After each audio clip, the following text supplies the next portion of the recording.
Good evening, everybody, and welcome to Celtic Rumours TV, episode number 191, the Bawz and Bovril podcast with myself, Mark, and we've got Big Jerry with us. How you doing, Jerry boy? Evening, Marco. How are you, mate? I'm good, bud. What about yourself? I just feeling sorry for myself, lying here nursing a sore back, but I'll be sound. Tickety boo. Tickety boo. We've got Jerry with us tonight. Obviously, Terrence might be coming on as well. See what happens there. I'll stick a link out, in fact, and see if anybody just wants to pop on. I'll stick that in the chat. Right, as I say, this is a podcast for our forum, Celtic, www.celticrumours.co.uk. Everybody's more than welcome to come on there. There's a Discord as well and stuff like that. The link to everything's in the description box below this. A few shout outs to some of the lads on the forum.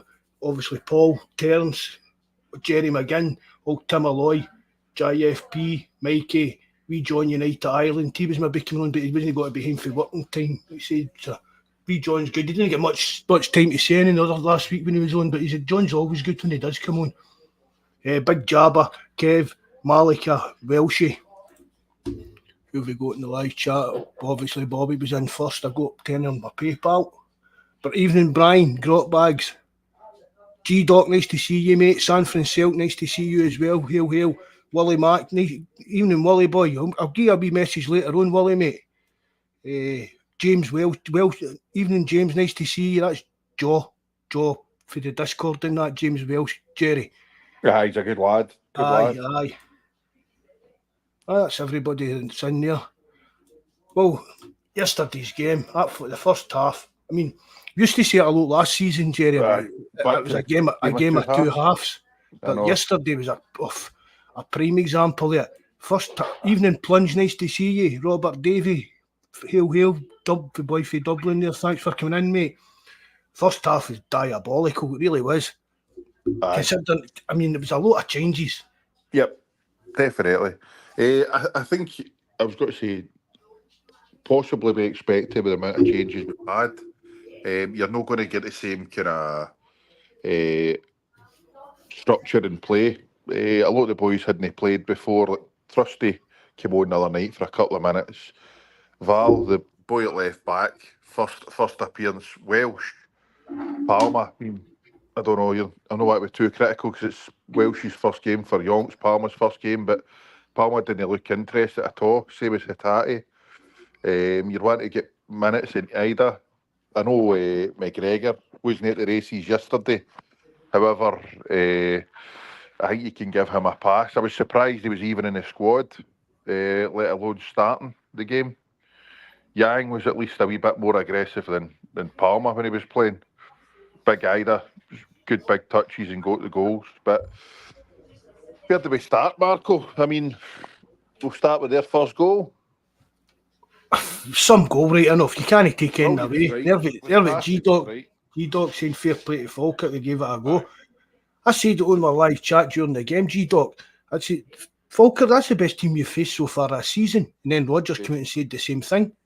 Aye. And I don't know, was it Michael Stewart that was doing the co-commentary on the telly? And even he came out and said that this should be a lesson to other teams in the league. They don't need to come to Celtic Park and just park the bus. Come and have a go. You're going to get beat, right? Or you maybe get something out of it. So see if you get something out of it. It's a bonus. So do you know what I mean?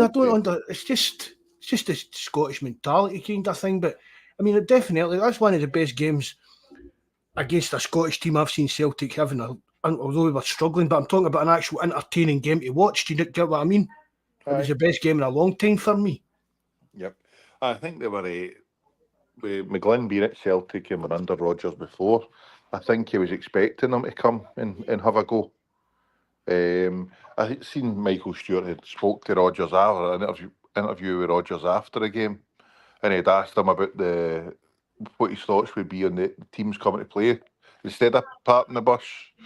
And he said I think he would like to see it more often. But I agree it is a Scottish mentality thing. But these teams only want to turn up. I mean, especially the way we've been playing before that game. They don't want to turn up and take a doing. So, but credit to Falkirk for coming and having a go.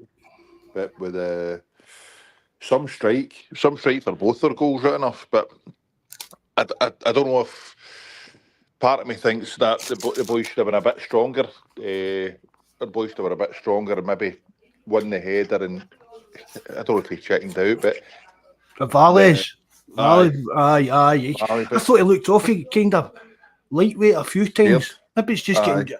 Maybe it's just I'm getting used to the kind The of physical tempo and all side. The tempo, the physical side of the Scottish game and that.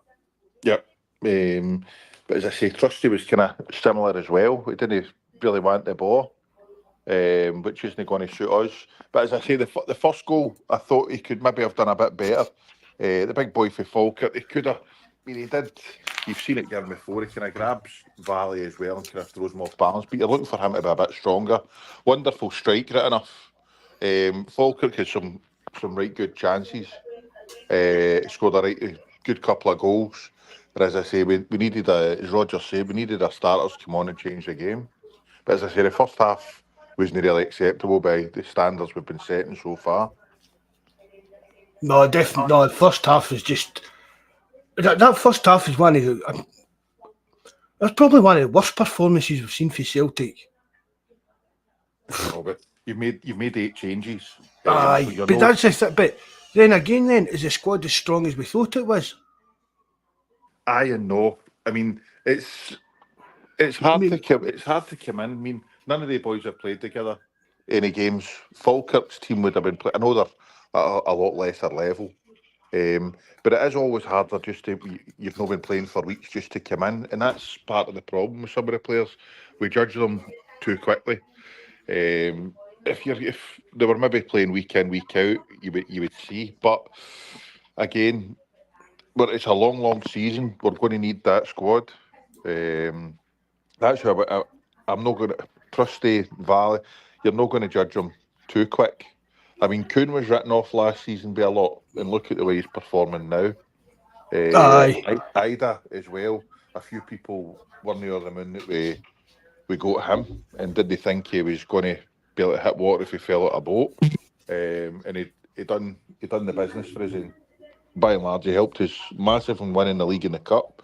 So players need time to get used to the it's all right training and that, but it's the games that's where you're going to find out.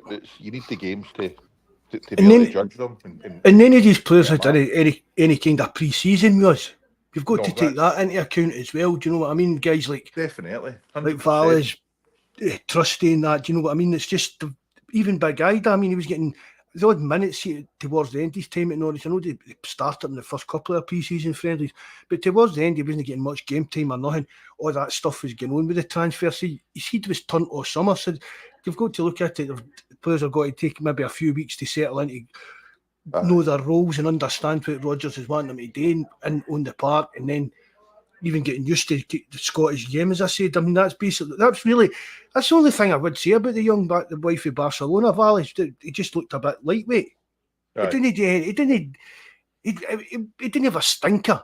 Do you know what I mean? No. I think it even looked a bit like a rabbit caught in the headlights, maybe. Do you know what I mean? That kind of thing. Aye, he'll be. Yeah, I think he'll be fine. He had some decent play going forward. But I think he'll be all right with more games and all the rest of it. But it just emphasises how much likes a wee Taylor and that mean to you. Taylor's and Scales, I can't believe I'm saying it. I mean, last season and previous seasons, I was one of their biggest critics. But for me right now, they're in your squad, you're in your starting 11 straight away. They're 2 of the first names on the team sheet. So, as I say, we're going to need the squad throughout this season. I just can't believe that McGregor was playing yesterday.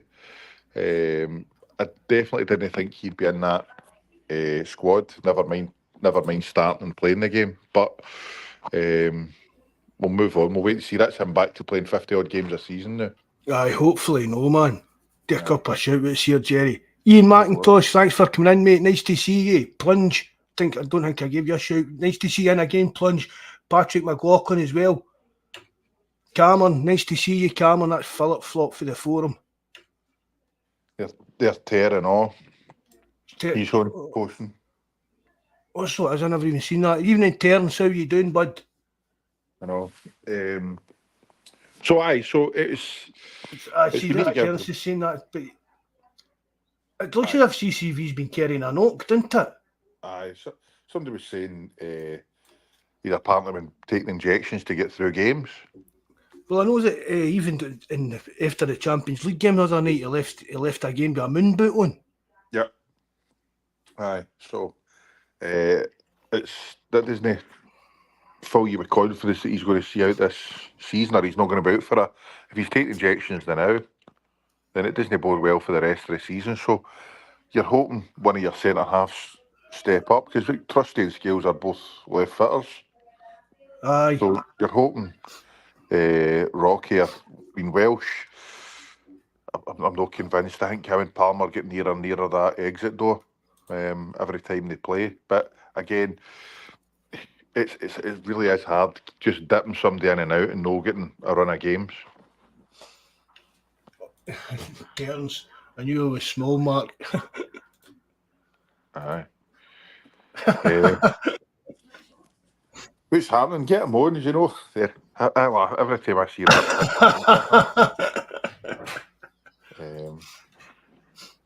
But there's Bobby saying that Rogers said AJ and Vickers are getting injections now.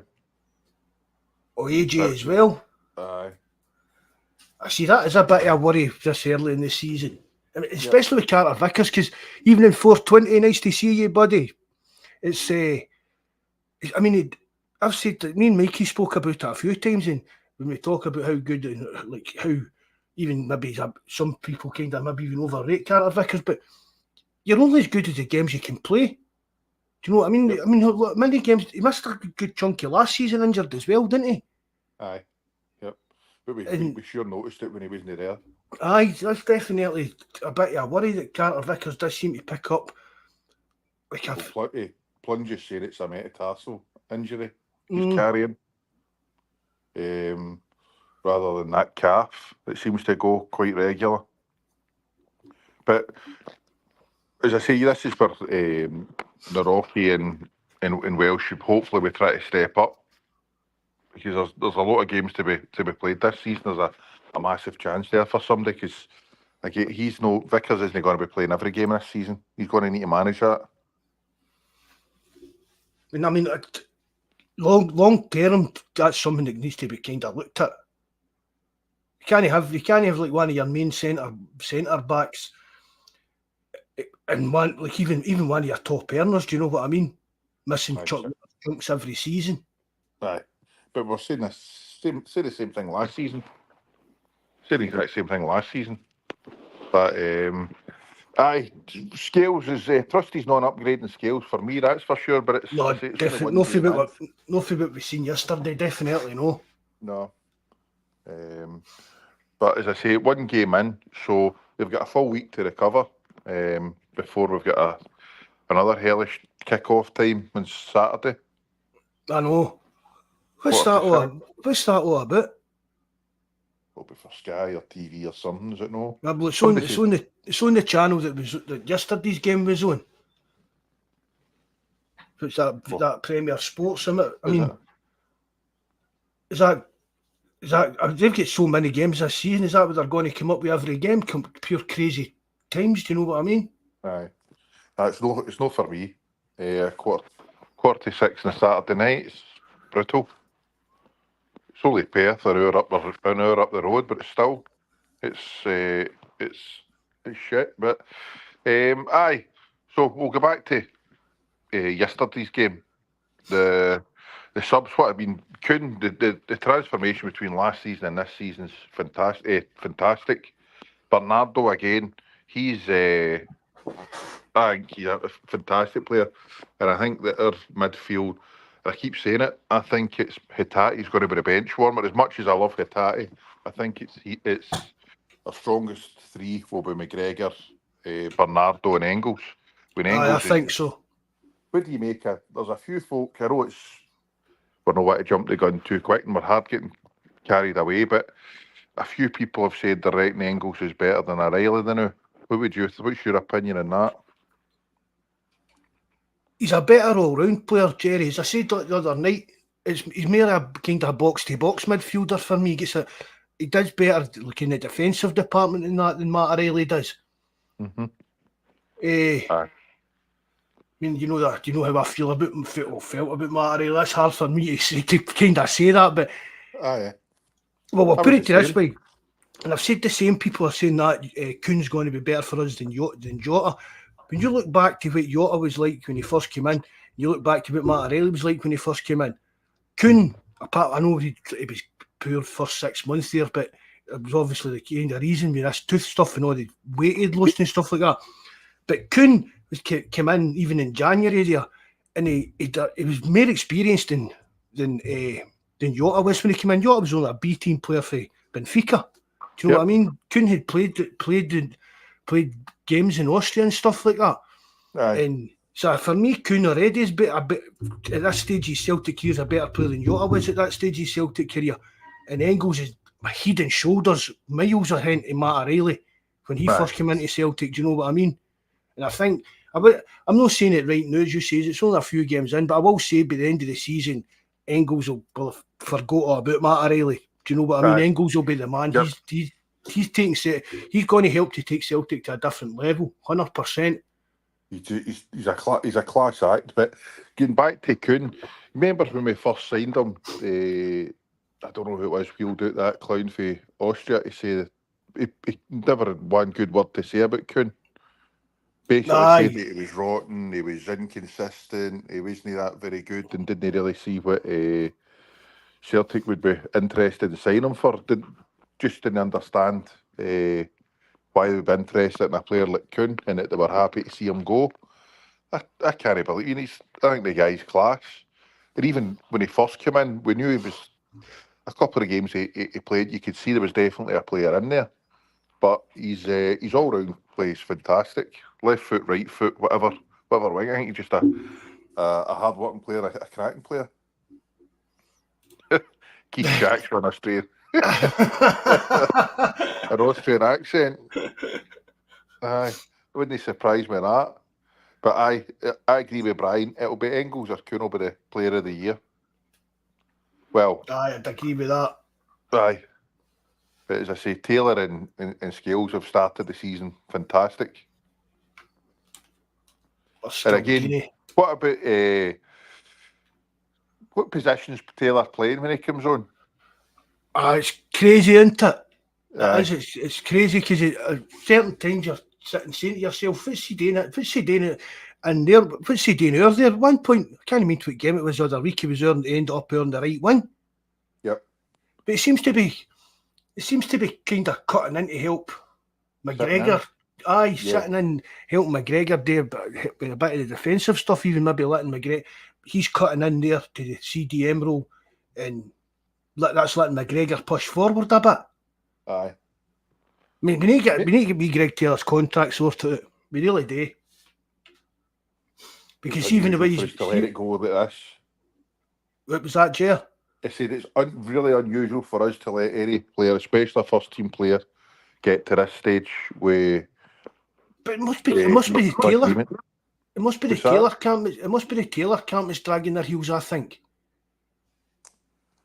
Do you know what? It must be. I mean, Rodgers has come out publicly and said that he wants him to sign this new contract, get this new contract, and that sorted out. So, I mean, obviously, but I mean, there's got to be a limitation. If Taylor's walked in and says he wants the same kind of money as, do you know what I mean? Your top men. You've got to wait to know, Greg. That's not going to be happening. Yep. You're not quite up there yet. You're an important player to the team, but you're not quite up at that kind of level. Aye. But I think it's just a case of the planning about the left back position at Celtic's been terrible for years.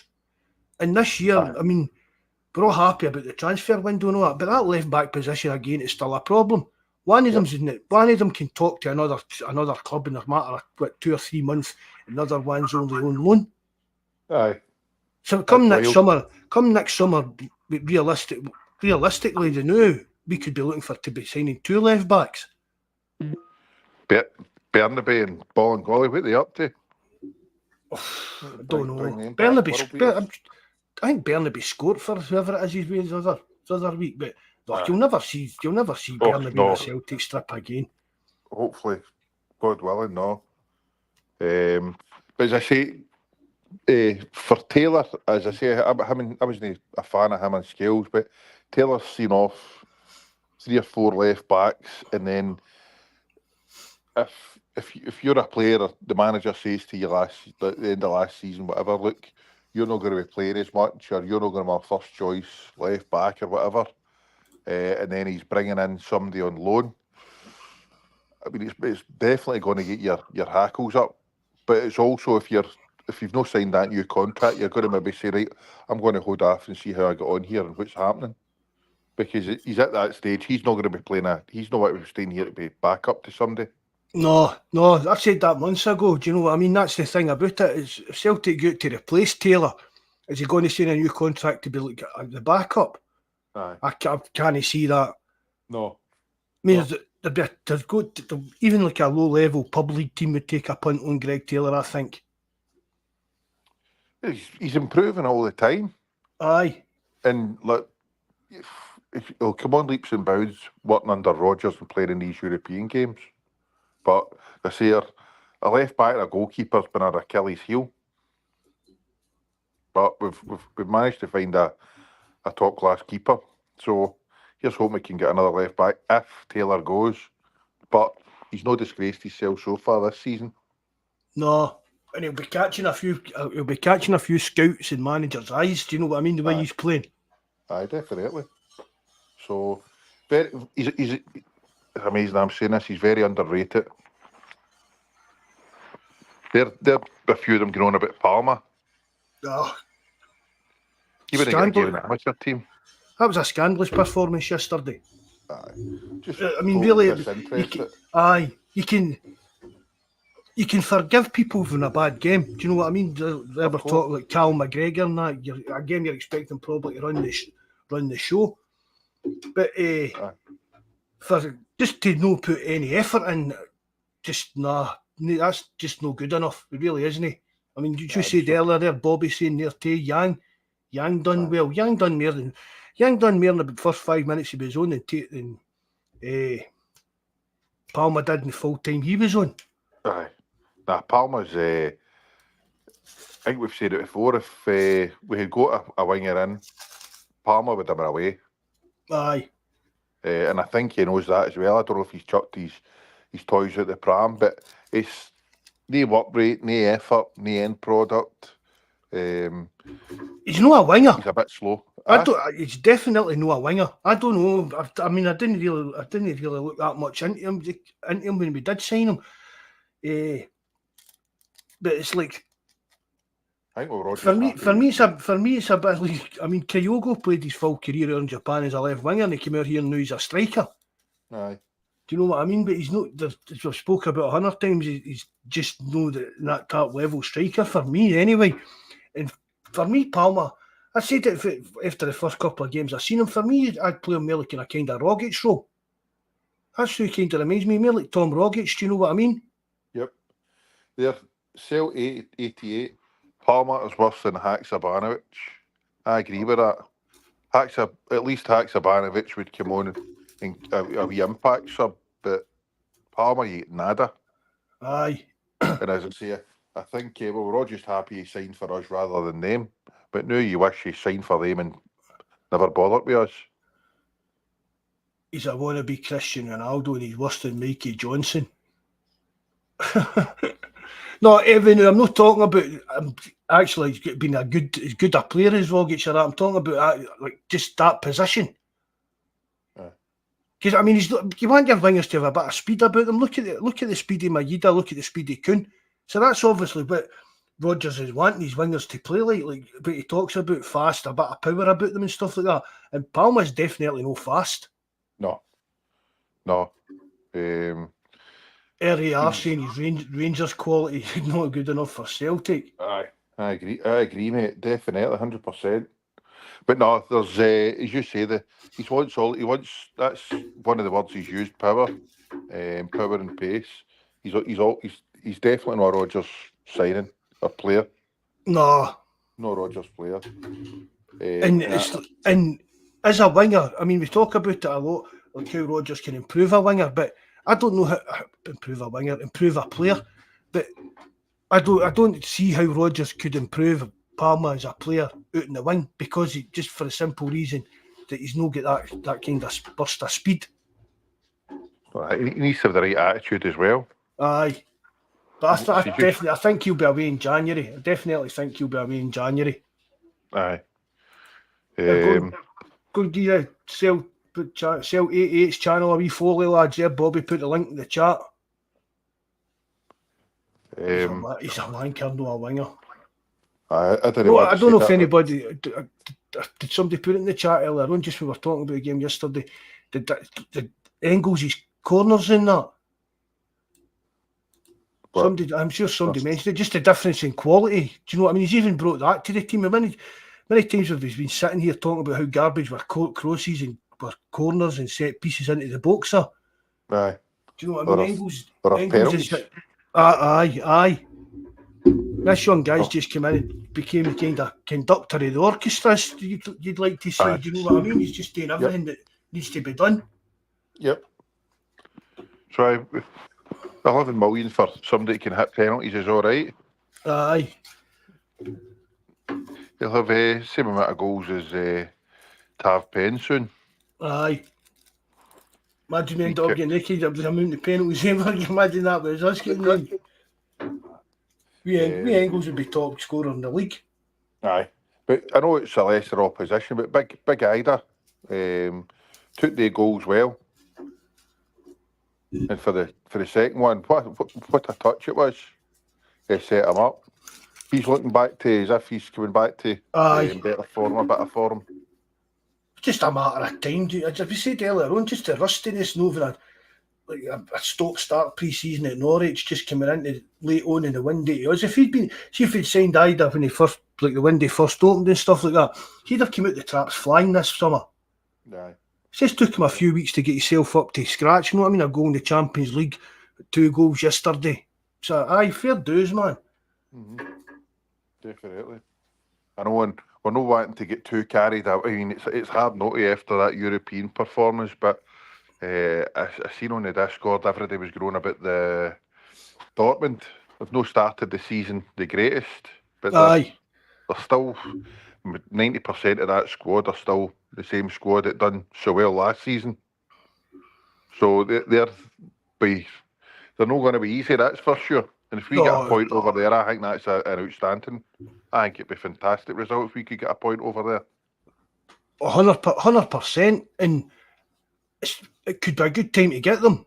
Do you know what I mean? Because they're not playing too well, rather than, do you know what I'm waiting to? I mean, let's face it, a fully firing Dortmund, they're beating us, especially over there in Dortmund. Do you know what I mean? You're not expecting to get any, but they're going to have to. 4 games. 2 wins, 1 loss, and 1 draw, and that was a serious loss yesterday. So, it could be the right time.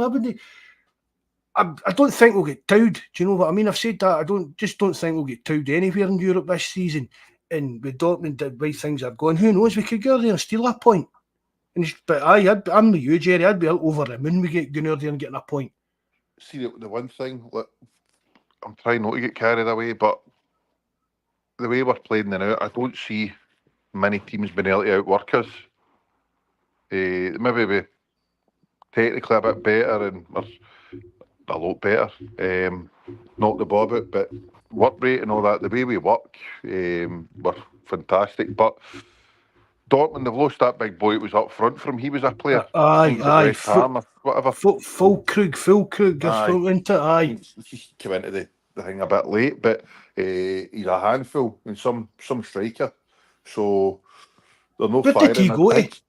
West Ham, aye. He's not sitting on the bench, aye. Aye, so he was the kind of focal point. But say we don't know. We'll wait and see what happens. We can dream. But if we go over there and get a point, then I think we can. I think your prediction of hopefully getting 12 points wouldn't be as outrageous as I thought it sounded. No, definitely no. Aye.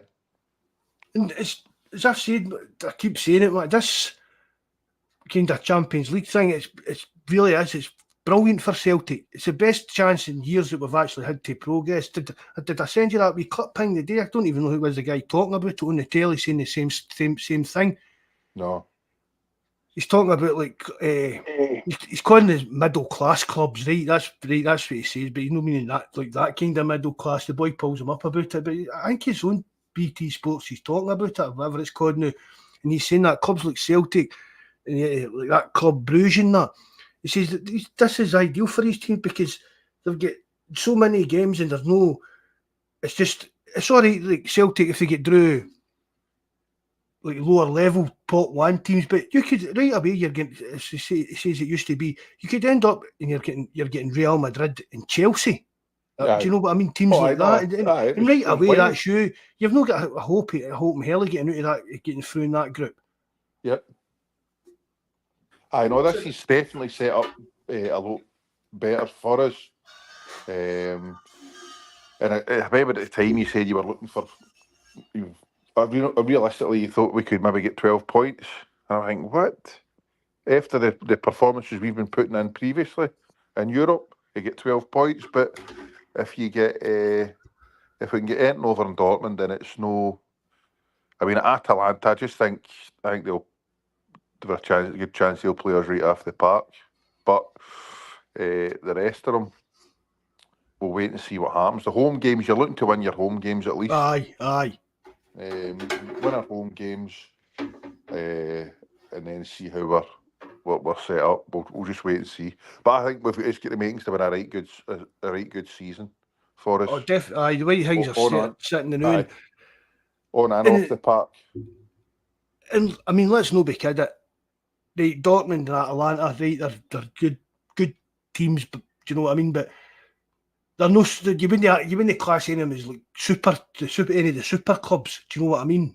People were, I mean, we call the Huns and that. Look at that, all the teams. It's just like Europa League team levels they're playing and all that. But it's no, even if it is that level, it's still in the Champions League. But so that's just the luck. It's just the luck of the draw, as usual kind of thing. Many times we've got a draw and we've just right away like, oh, that's got to be brutal, man. It's got to be so brutal. Yep. And I've kept going on about one of the things I hated about the Champions League was because right all summer there was all the moaning about this went on for years. All summer everybody moaning about transfers, right? Then the window would shut, the football would start. You'd either still be unhappy with transfers, you'd be happy enough about it. You start playing, we'd win a good few games in the league, and then the Champions League would start, and that's when it would all get downhill. For that, while that Champions League was playing, my Celtic fans just moaned. Do you know what I mean? Every week it was always moaning about what was going on and all that. And then once we get packed out, that was it. Everything was back to being hunky dory again. It was like a turgid thing, and it was on repeat. Every season was the same thing, and it was, as I've said it 100 times on the podcast, right? It was a case of we were getting into the Champions League, but we were never in any expectation. We had expectations because we're all stupid and daft in the head and think, oh, we could do something this year. But realistically, we knew we were never going to do it because it was just one of the things. Because it was the same thing happening every year, year in, year out. The board wouldn't strengthen in time if we were in qualifiers. We didn't get into it, stuff like that. But now it's a case of we've got all these games to play. We've got money coming in, and there's a chance to build a European level team. Do you know what I mean? See, especially right next season, with one qualifier meant to be, and we're seeded in that. So I'm quite confident that Celtic will be in the Champions League again next year. Right. And that's what you want. And then you can, and as we spoke about a couple of times as well, you get into this kind of the knockout round, or even get into the last 16, you're into March. Do you know what I mean? When you're still playing the Champions League. 2 months later, your league's finished. It's nearly a full season of European football. Aye. And the money that comes with that. Yep. I mean, let's face it. It's always going to be. You can name the teams that are going to win it. Do you know what I mean? And it's always going to be that way for the foreseeable future. Your Man Cities, all these big massive spending teams and that. But at least we're getting a crack and a chance to make some more money. And build back our reputation. We're not just turning up.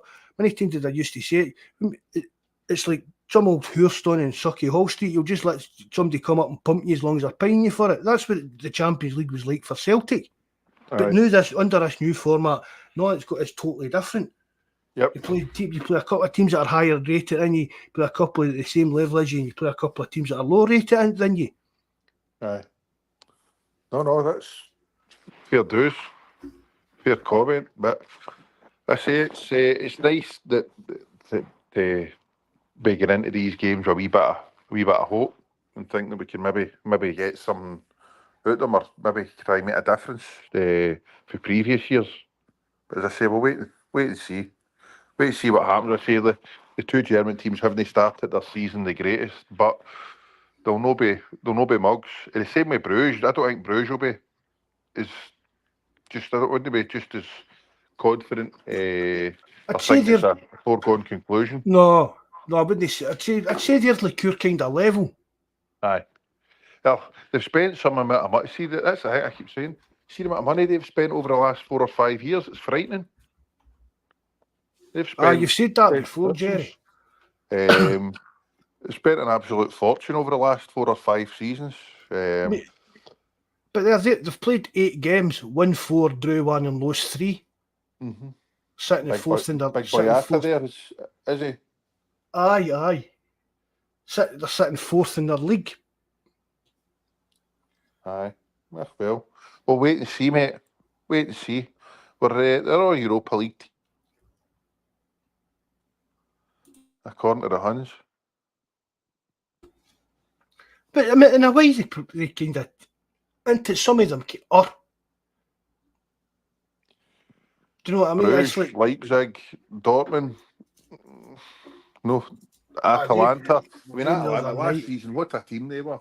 I don't know how many they've lost for that squad. But they won the Europa League. Aye, I know, but they beat teams that were in the Champions League. So I think that will be our hardest game, Atlanta away. Aye, I think so too. I think that'll be even harder than the Dortmund game. Aye, I think so too, mate. All right. Evening, Kieran. Nice to see you, mate. Jumping back to the Falkirk game, did you think that was a sending off? Actually missed it. I had to watch it back. No, I wasn't. I was in the kitchen when it happened, but see when I watched it back, it was a bit soft, wasn't it? I'm the opposite, mate, because it was straight legged and studs up. I mean, back in the day, aye, but see now the way things, I don't know. It's one of the ones. You see it being a red card, and other times it's no. Do you know what I mean? Aye, but I just think the way things are going now, I think it's a red card. For me, it's a red card. I actually think the boy knew what he was doing. I think he knew what he was doing. I think he was trying to catch him. But it was just when somebody had said about needing a right back because in the chat about Ralston opening up too much. Ralston gives his all. He's limited, but he gives us his all. He's fine for the league, but playing at a higher level, I don't think it would suit him. I'm quite happy with Ralston as our backup right back. I mean, you've got to. But that's obviously if you're not wanting first choice when you're getting into Champions League games and stuff, but it's like he seems happy enough to be a Celtic's backup right back, and he's a good enough player for it. I mean, what level of player are you going to get that's again going to come in and just all right? I'm quite happy to be. Do you know what I mean? A backup player. Exactly. I mean, because we're just 5 minutes ago we're talking about Taylor and the level he's at, and would he be interested, or would he? We don't think he would want to be a left back, a backup left back. No. So you're not going to get a right good right back that's going to be prepared to sit on the bench. I mean, imagine we wouldn't have got AJ if we still had Juranovic. That's the kind of exactly. I mean, see, really, if you're going to go but replace Ralston, it's either going to be with a young guy and then the fans will moan about, that's us back to signing projects, and it's Yep. going to be some old guy over the hill. There's only Aye. two types of players that you bring in that are happy enough to sit there and be backup. Aye, I'm happy with. I would agree. Bobby said Welsh is a no-go, but Ralston's fine for the squad. I would go with that as well.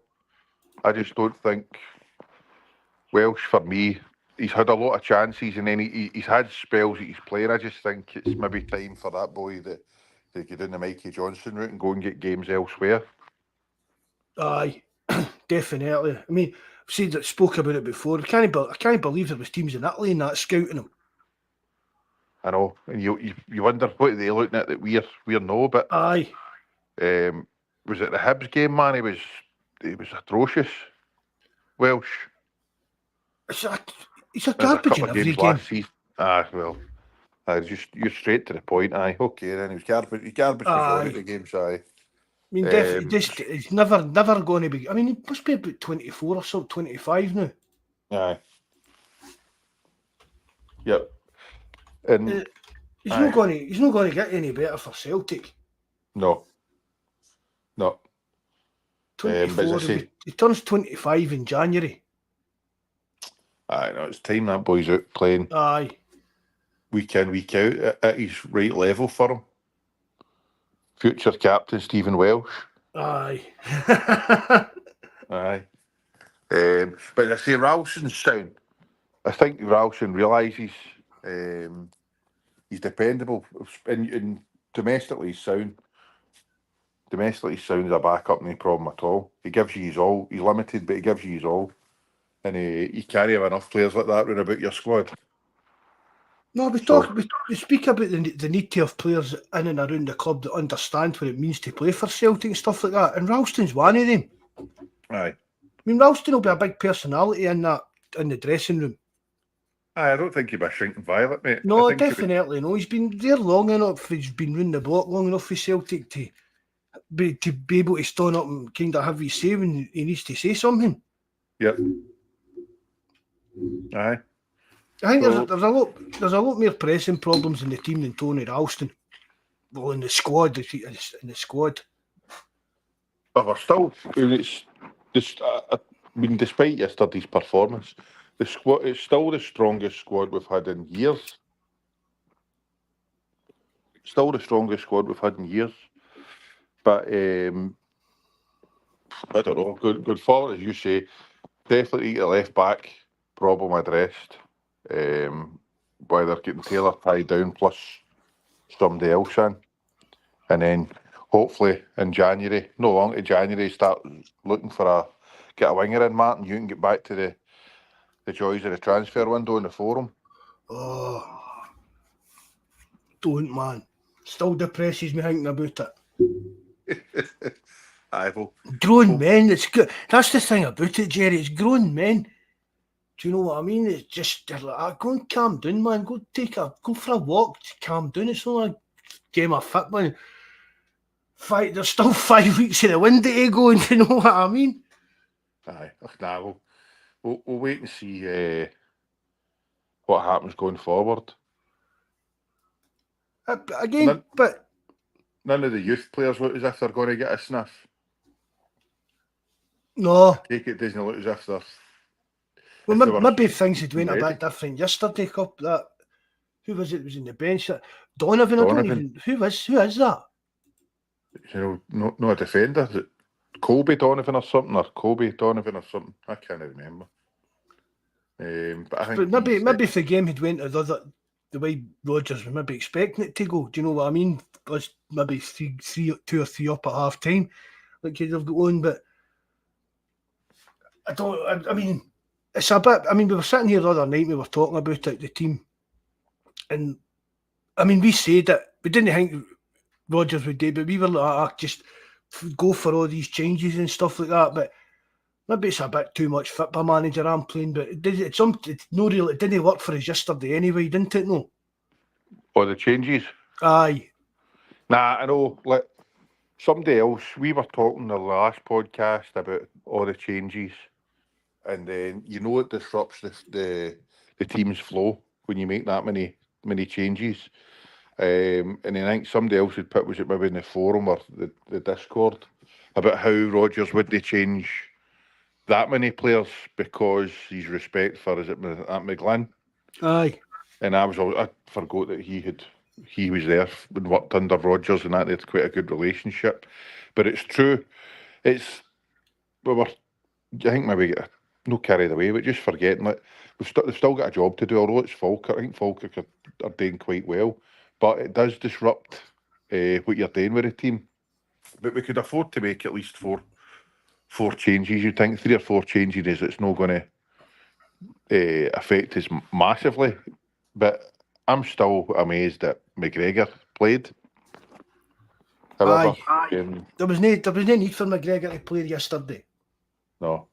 I mean, that's one of the things we did speak about. There was no, but he's no. Maybe again, but maybe see because he took this stop playing for Scotland now, Jerry. Maybe it's a case of he wanted to play every game for Celtic. That's why he stopped playing for Scotland.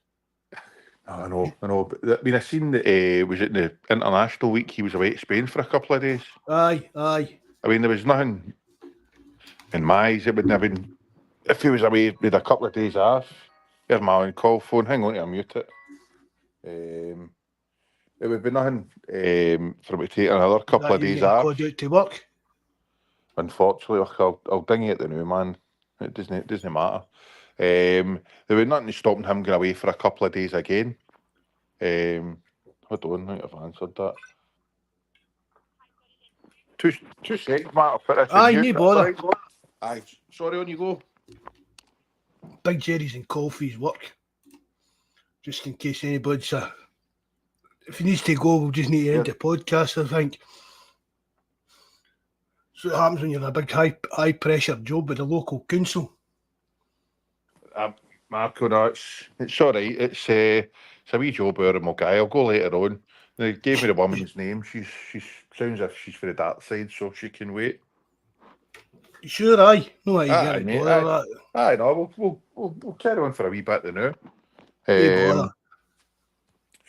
So, what were we talking about before that woman rudely interrupted us? McGregor, wasn't it? Aye, McGregor. Aye, so I don't. He could have had a few days off, but maybe it's the way he's playing and it's the start of the season. He's not looking for time off. Now, but as I say, it's Rodgers will know how to manage. I mean, he got the best out of Brown in the latter years, so we'll just need to trust his judgment. That's what we said the other night, wasn't it? I mean, everybody wrote off Scott Brown, wasn't it? And then Rodgers came in and pure rejuvenate him. Aye. So again, I said it last summer, I'm just trusting Rodgers. I'm just doing that again, you know. I mean, if Rodgers thought it would be for the best long term for Celtic for McGregor, he missed that game yesterday, he wouldn't be playing, but aye. McGregor will know himself. Maybe Stratton in his laptop would have told him. Aye. He's just Stratton looks as if he just woke up my shop doorway, didn't he? Didn't he? Aye, he looks wild. He looks wild. But it's nice to see they're not getting any grief, Stratton and Kennedy anymore. It's nothing's their fault now. So they don't get blamed for this stuff. They don't get any credit.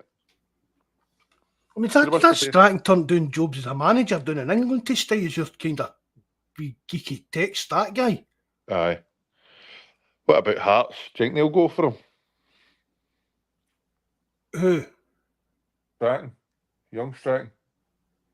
Hearts? I heard somebody, I heard the Hearts fan today say they wouldn't mind somebody out with the names they'd been speaking about and had mentioned him. Nah, Craig Levine will go back here. What, man? That's just how he get a job in management's wild, isn't it? Aye, but there's no way Stratton will go to Hearts as manager. No, I don't think he's in. Well, I don't know. I know nothing about him, but I think he's quite happy. And I know we know he's turned down a few jobs already. Maybe this is his kind of thing. Aye. It's like, I mean, it's like John Kennedy. Did John Kennedy ever want to be his own man? Starting to notice Disney's into it's not looking like it. No, I don't think, mate. I think you get a bit long in the tooth now. So what age will he be? About 30, 38, 40? He must be in his 40s, Kennedy, surely. I must be about 40 by now. Aye, 41. definitely. 41 he is. Aye. So, he's maybe getting a bit long in the tooth now to turn his... Who knows? But they're part of Rodgers' setup, so I don't think he would want to go anywhere the now. There, Bobby saying it, I think Brownie takes the St Johnstone job. I'd be staying where he is the now. That might be a shout right enough. What's St Johnstone job? Aye. Bruni. I'd stick. Hearts, what about Bruni taking a Hearts job? Aye. But see, the thing about it, he's the type of guy that does, and he's the type of guy that he's got that kind of personality. Do you know what I mean? He would go and take the Hearts job. Aye, I'm not saying that he would, but the kind of controversial. If he thought that was the best thing for him, he wouldn't have cared that Hearts fans would all go after nothing. That, do you know what I mean? He would still get in there and do his best. Aye, no, it's not. It wouldn't be worth the hassle for his family to live in Edinburgh and round about that area, didn't he? That's where he stays and all. So how see with the squad yesterday? That Donovan was only a young boy. It was on the bench, wasn't it? Aye. And Home still not getting a sniff. Home as well was on it, but I don't know what's going to happen with him either. He's getting punted, isn't he? I think maybe he's been given 6 months. Do you know what I mean? I think Bay Rodgers maybe just to. I mean, even just because his reputation is that he was a bit of a wonder kid when we signed him. Aye. But obviously, we would be able to. There's clubs out there that would still buy him if he did want short him and that. But if that's what Rodgers said about like him and Big Bosun and that, I think maybe Rodgers has said to him, "Look, you've got 6 months. Show me, because we know you can play. We can tell you've got a bit of ability, but you're just not working hard enough or doing this right or doing that right. Show us that you're hungry to play for Celtic and willing to learn, and we'll happily, do you know what I mean? Keep you here and let you progress. But you've got 6 months to show us, and if no, you're out the door in January. You can take your wee Lewis Palm away. Yep. Aye. They're Kieran. No, Kieran, I can understand what you're saying with why is Kennedy too old. Just in my opinion, mate, I mean, he's 41 now.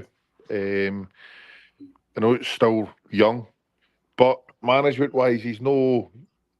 You'd have thought he'd have went out and stretched his legs a wee bit, touched his toe in the water and that by the time he's this age. Aye. Especially when there've been like, no big clubs, but I mean, was Dundee United not trying to get him once and that? Do you know what? Teams like that... There's talk of Hibs as well.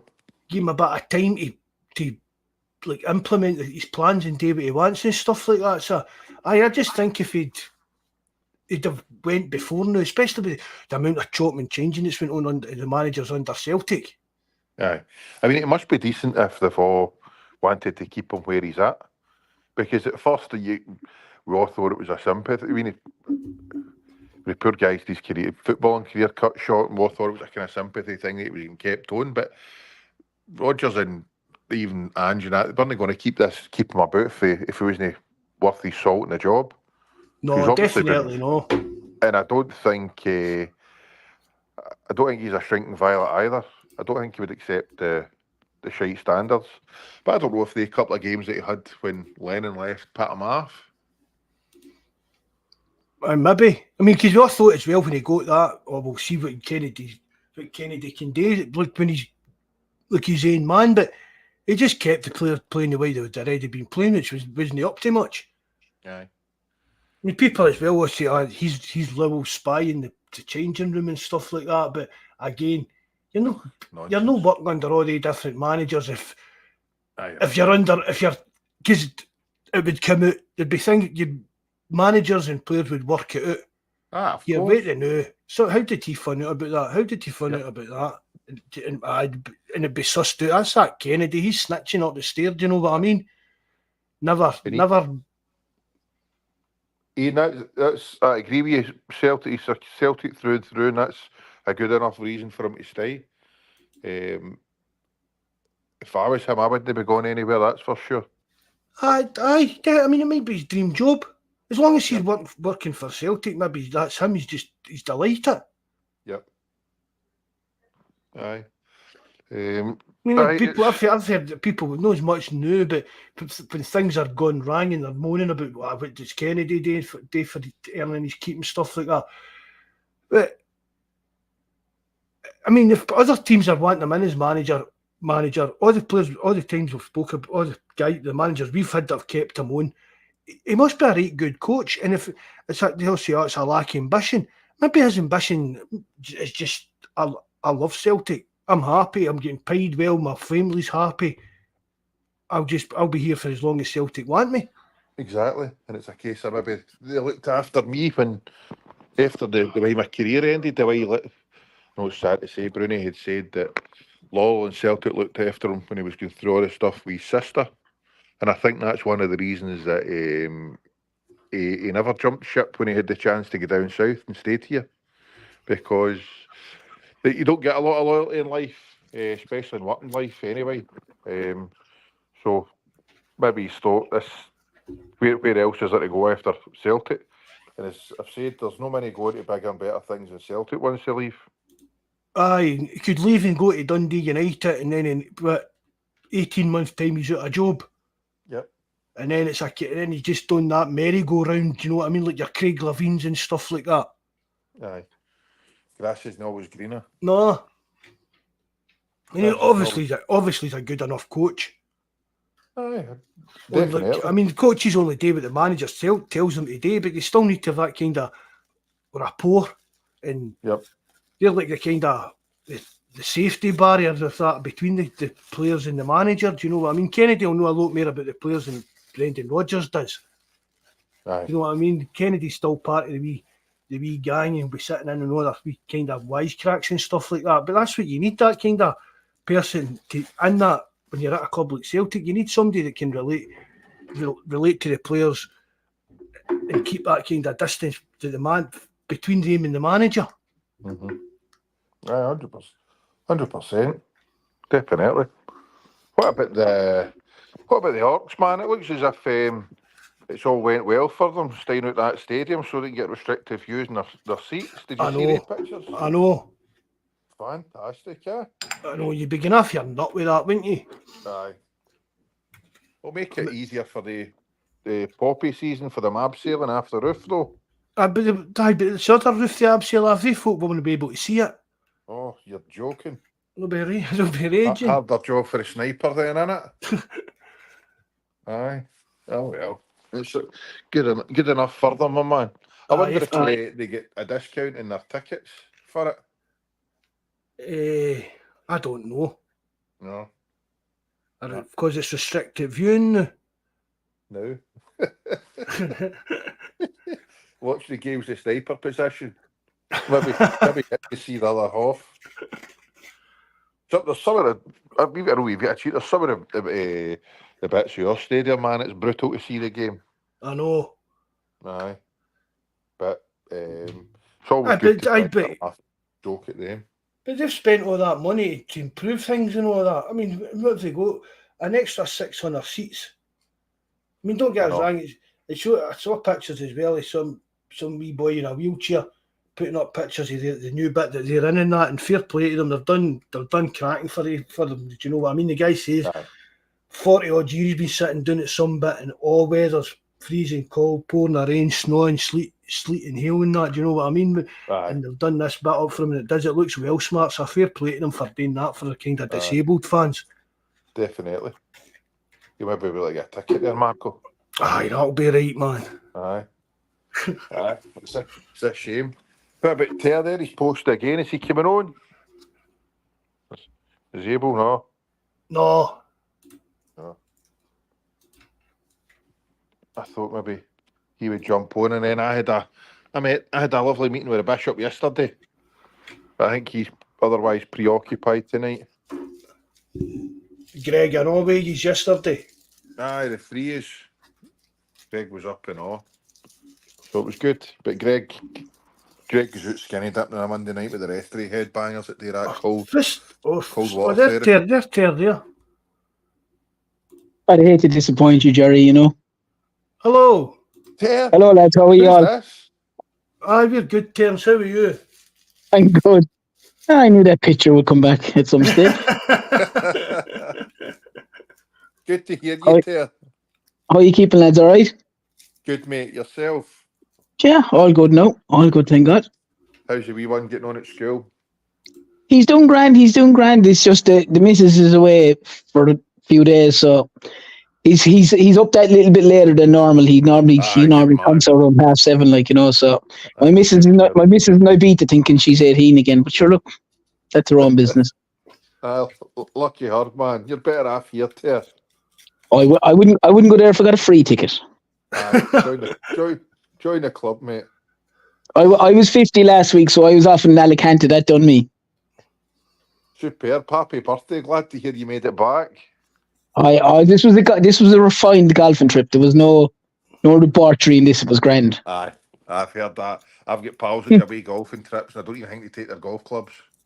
Oh yeah, some of them are a bit ropey now. In fairness, some of them can be a bit ropey. But not with the clientele I was with. They were respectable gentlemen. You don't drink, you Ter, didn't you know? No, I don't. I don't drink at all, Mark. No, at all. No. What is this, man? This is like an AA meeting with that's what we'll start calling it. What's your take on how we've been doing, Ter?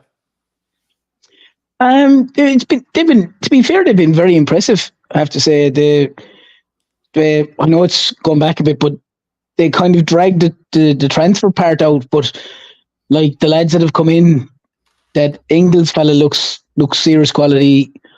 Ida started a bit poorly, but again, he took his goals well the other day.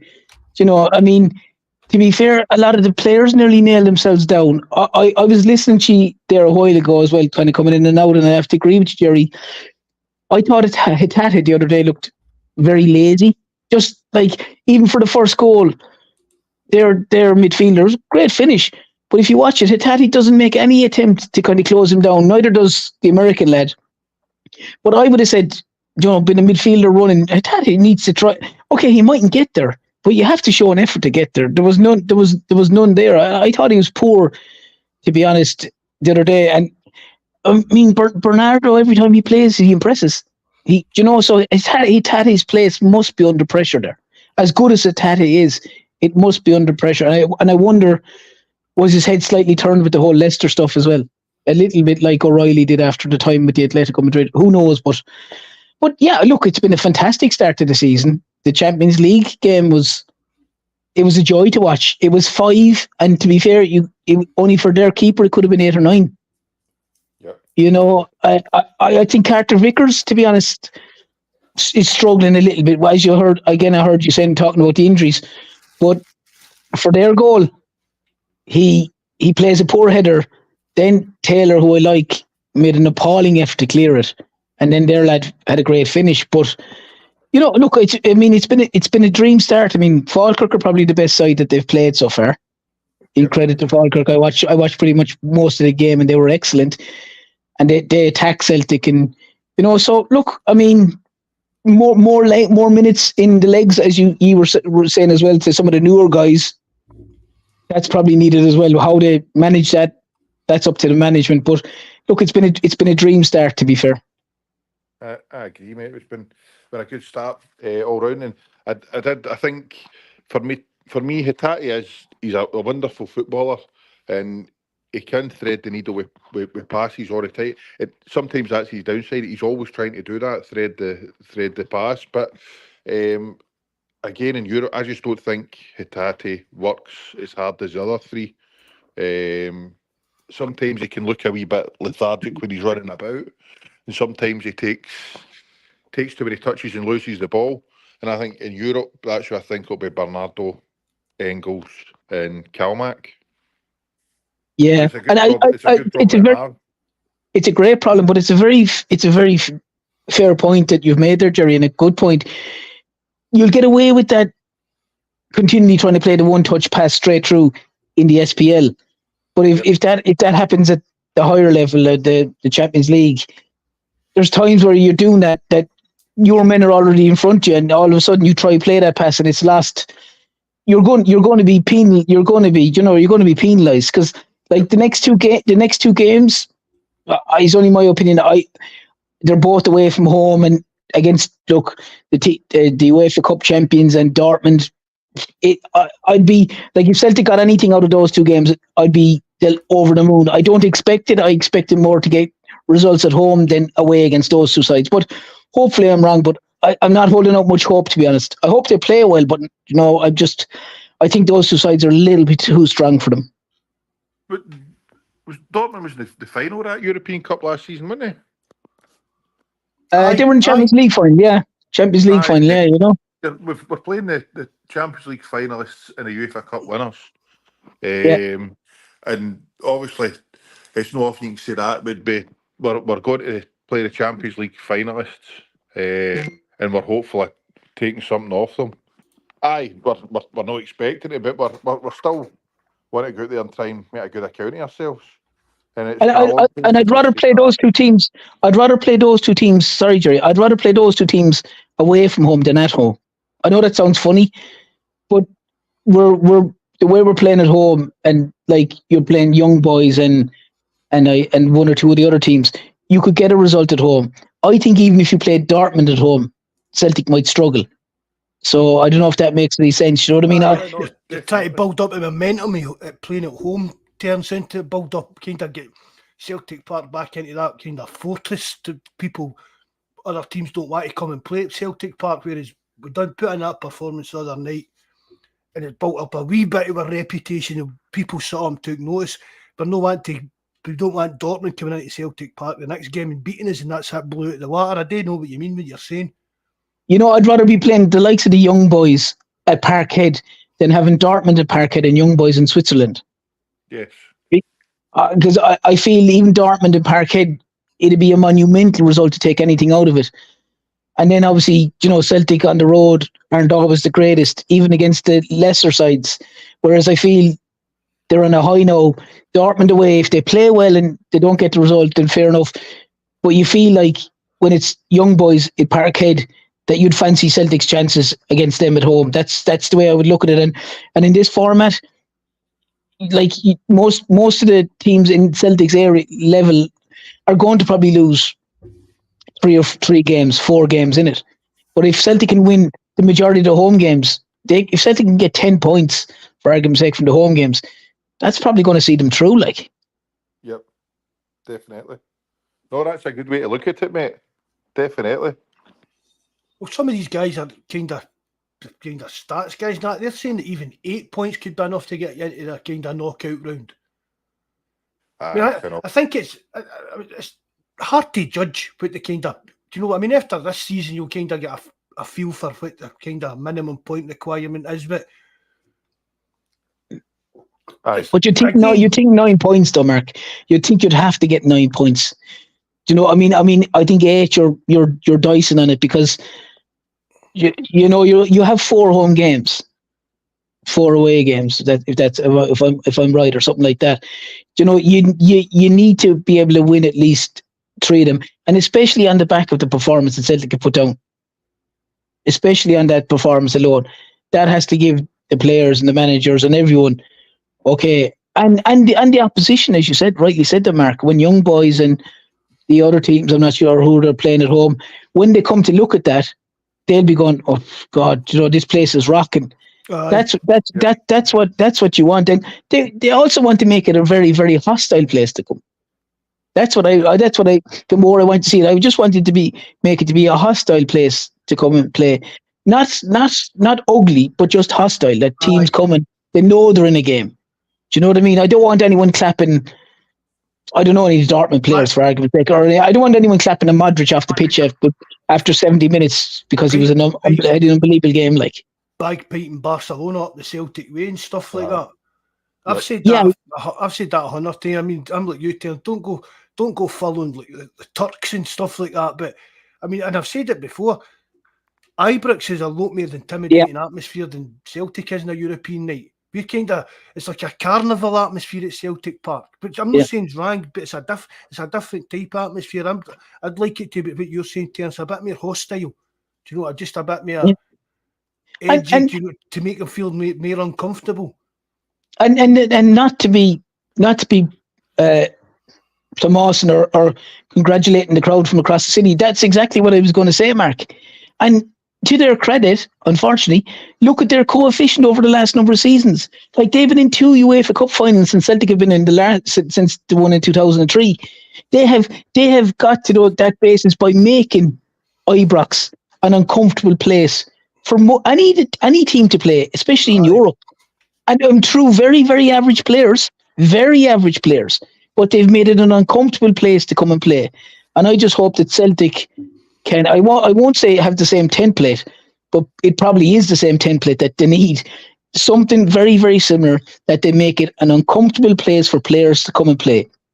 Not, as you said, like Turkey or anything like crazy like that, but just make it an uncomfortable place that the players know that that the crowd are on them, that the players are on them, that, you know, that it's not all this flashing lights and, you know, everyone's going to clap us off after 65 minutes and we're 4-0 up and all that. They just need to get out of that mentality and make it a really, really hard place to come and get a result. Yep. I agree with you, mate. I totally agree with you, Terrence. You know, you can't invest the money that Celtic have invested in with Ingles and even Ida, and thankfully they seem to be going down a good route of that template again with the way they're looking to buy these quality players. You want that to be the case, but also you want it to be the case that, as I said, off the field, that it's basically, we're playing, like if they're playing Bratislava the other day, or they're playing Dortmund, or they're playing Villa, or they're playing Leipzig, whoever they're playing, let the teams come and know that they're in a game and that they're in a serious game. And it's a place that they walk off the pitch going, yeah, the atmosphere was great, everything is, but it was awful to play there. It was awful to play there. I didn't really like playing there because they were on top of us. I've been saying the same thing for years, Terrence. As I said there, it's like too much a carnival atmosphere at Celtic Park for European games and that for my liking at times. But they've come. The problem with it, Mark, is they've come to accept that they're going to lose before they play the game.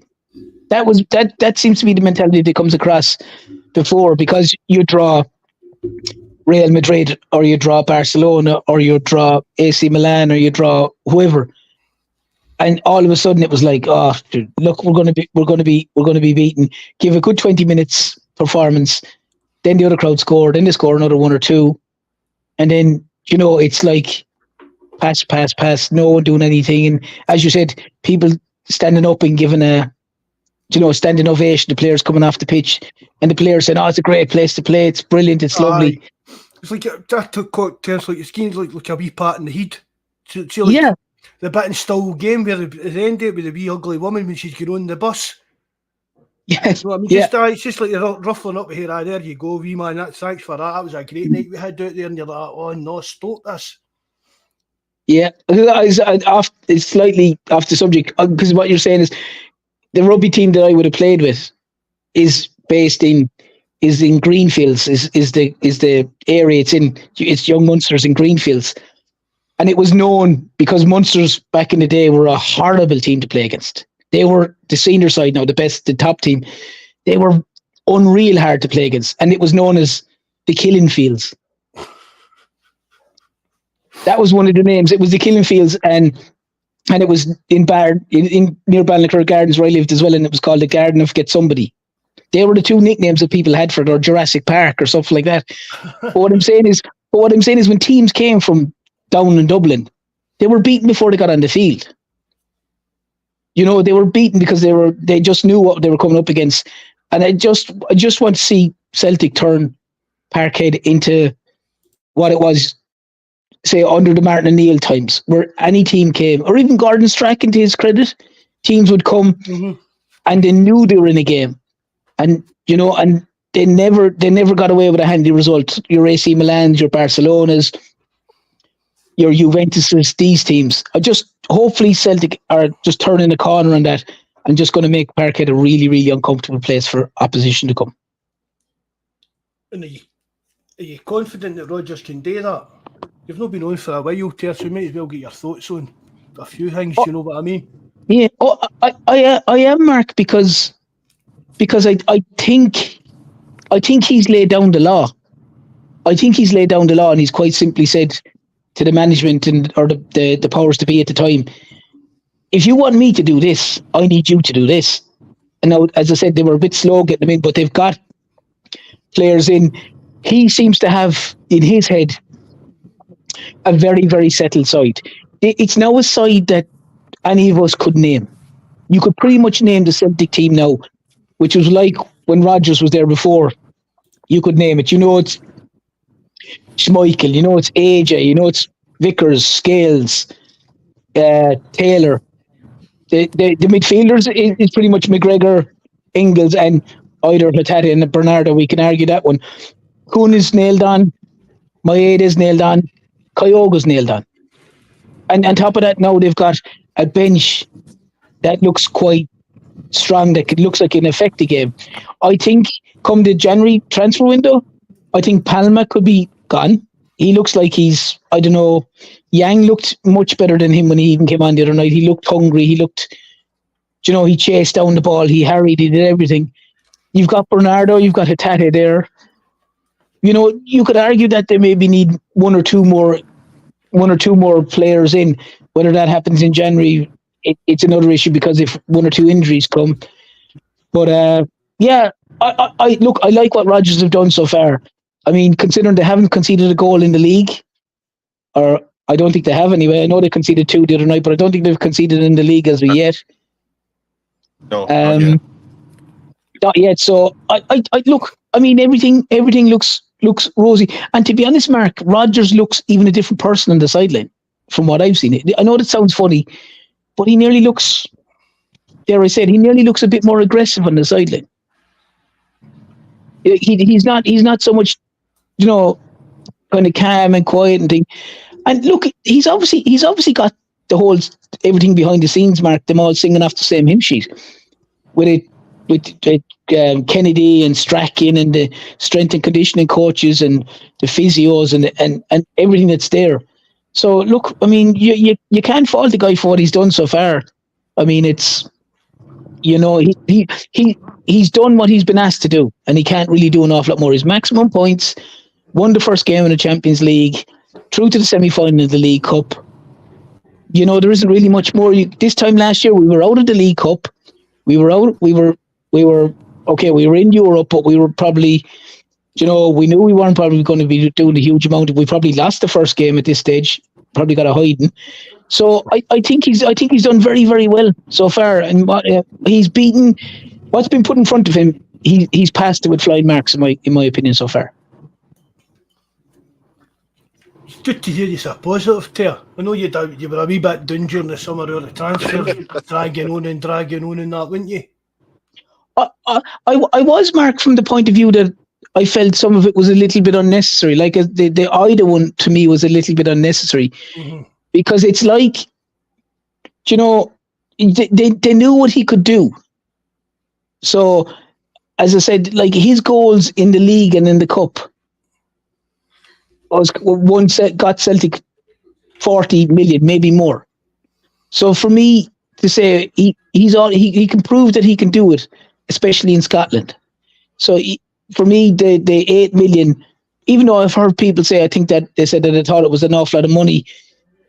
I go back to, as we used to say continuously, 8 million today is not 8 million of 5 years ago. You know, it's not.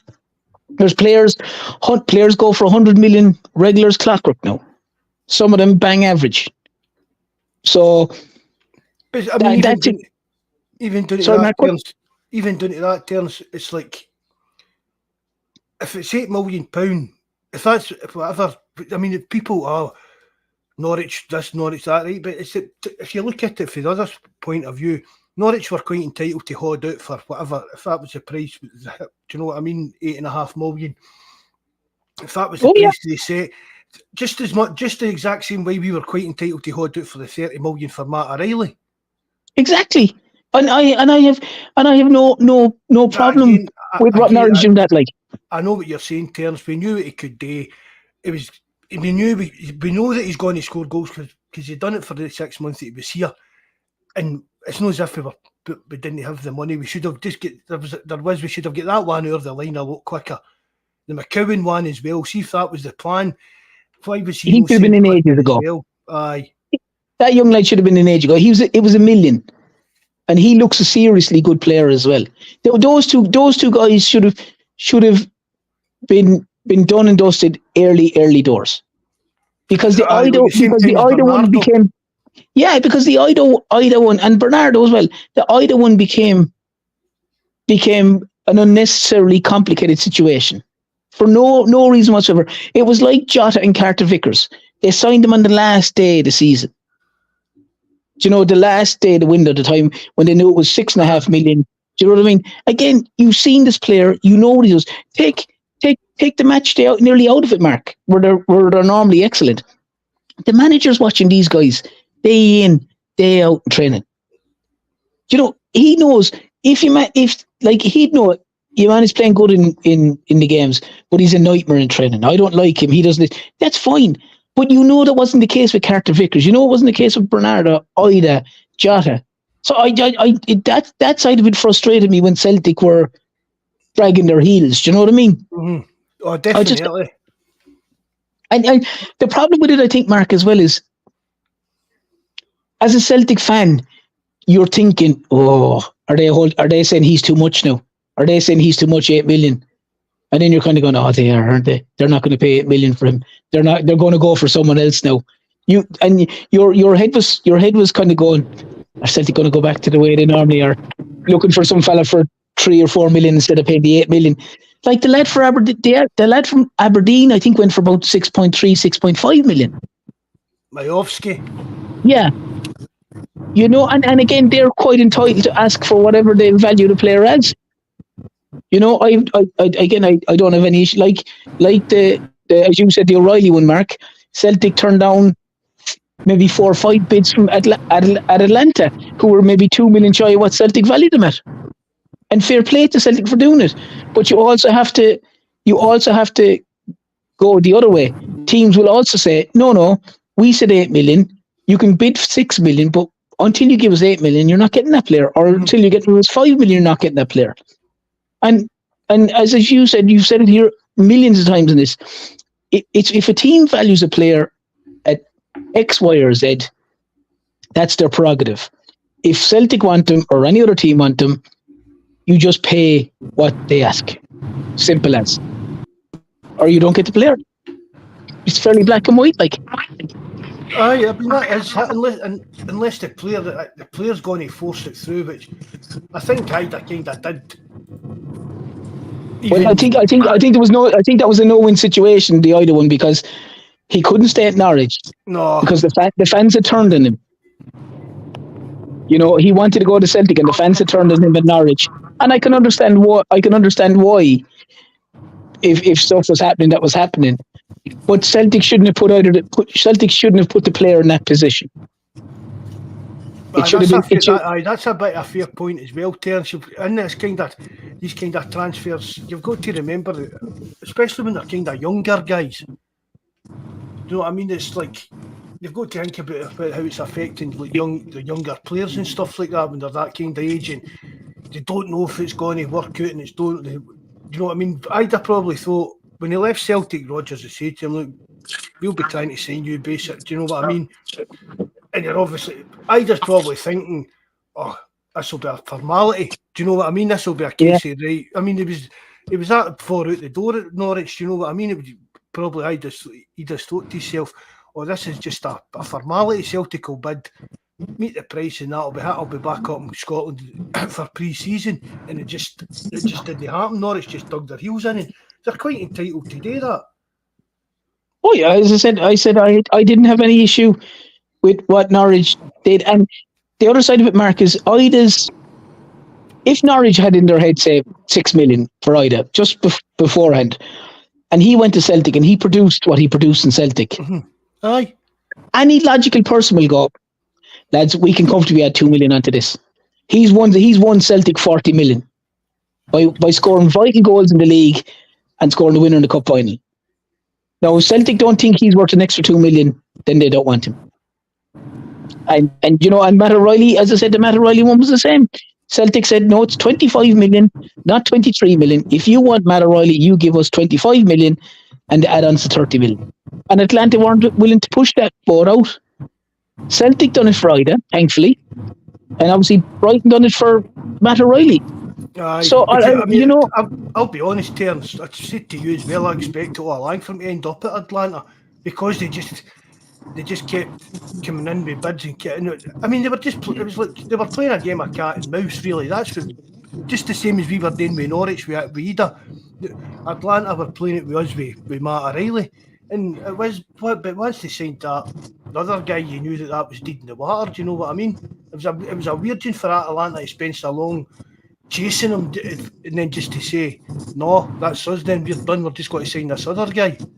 Yep. Well, I always find it strange, Mark, that teams do that, and it's in the bigger scale of it. It's a small sum of money, not to me or you. Maybe 2 million. 2 million probably is small money to Jerry, but not to me and you. I wish. But when you're bidding so much and you're willing to go, well, I'm not paying that extra 2 million. It's nearly like you're like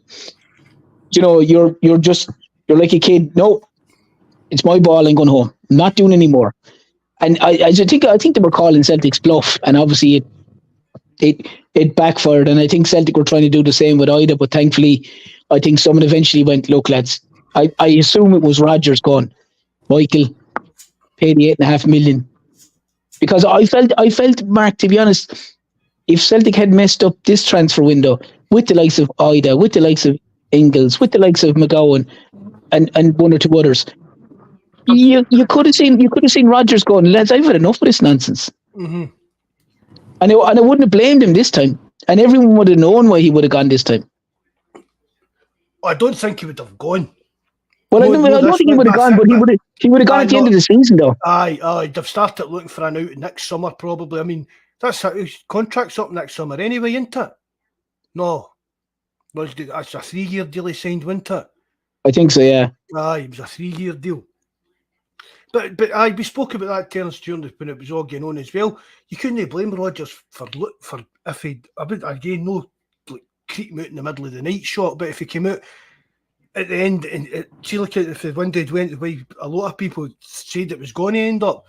You know what I mean? With guys on the Discord that Rodgers was he'd agreed to take stay in charge after the first derby game, and then he was off. That was that came out in absolute nonsense, right enough. But you couldn't blame him if that went crazy and stupid and no worked out the way Rodgers wanted it, Terrence. And then Rodgers came out and says, "Look, the transfer window again. I've said it the last 2 windows I've been here. I've said that it needs to speed up. We need to get movement going and stuff like that. And then see next summer, I would have expected Rodgers to leave it unless he knew 100% certain that there was people do you know what I mean? This season, there was people put in place to give him confidence that next summer was going to be different. I don't think I agree with you, Terrence. He would have been away next summer definitely if this window went wrong. Well, it's especially, Mark, that Celtic had, and then never had before, to my knowledge, the money's available with the Champions League and with the O'Reilly money that was pretty much in, and all the money that was already in the bank. You were looking at 100 million plus. So it wasn't, Celtic weren't that, Rodgers wasn't asking the board to go, listen, I want him, he's 30 million, I want him, he's 20 million. They were going, look, I need this Ingles fella, he's going to be 11 million. I want Ida.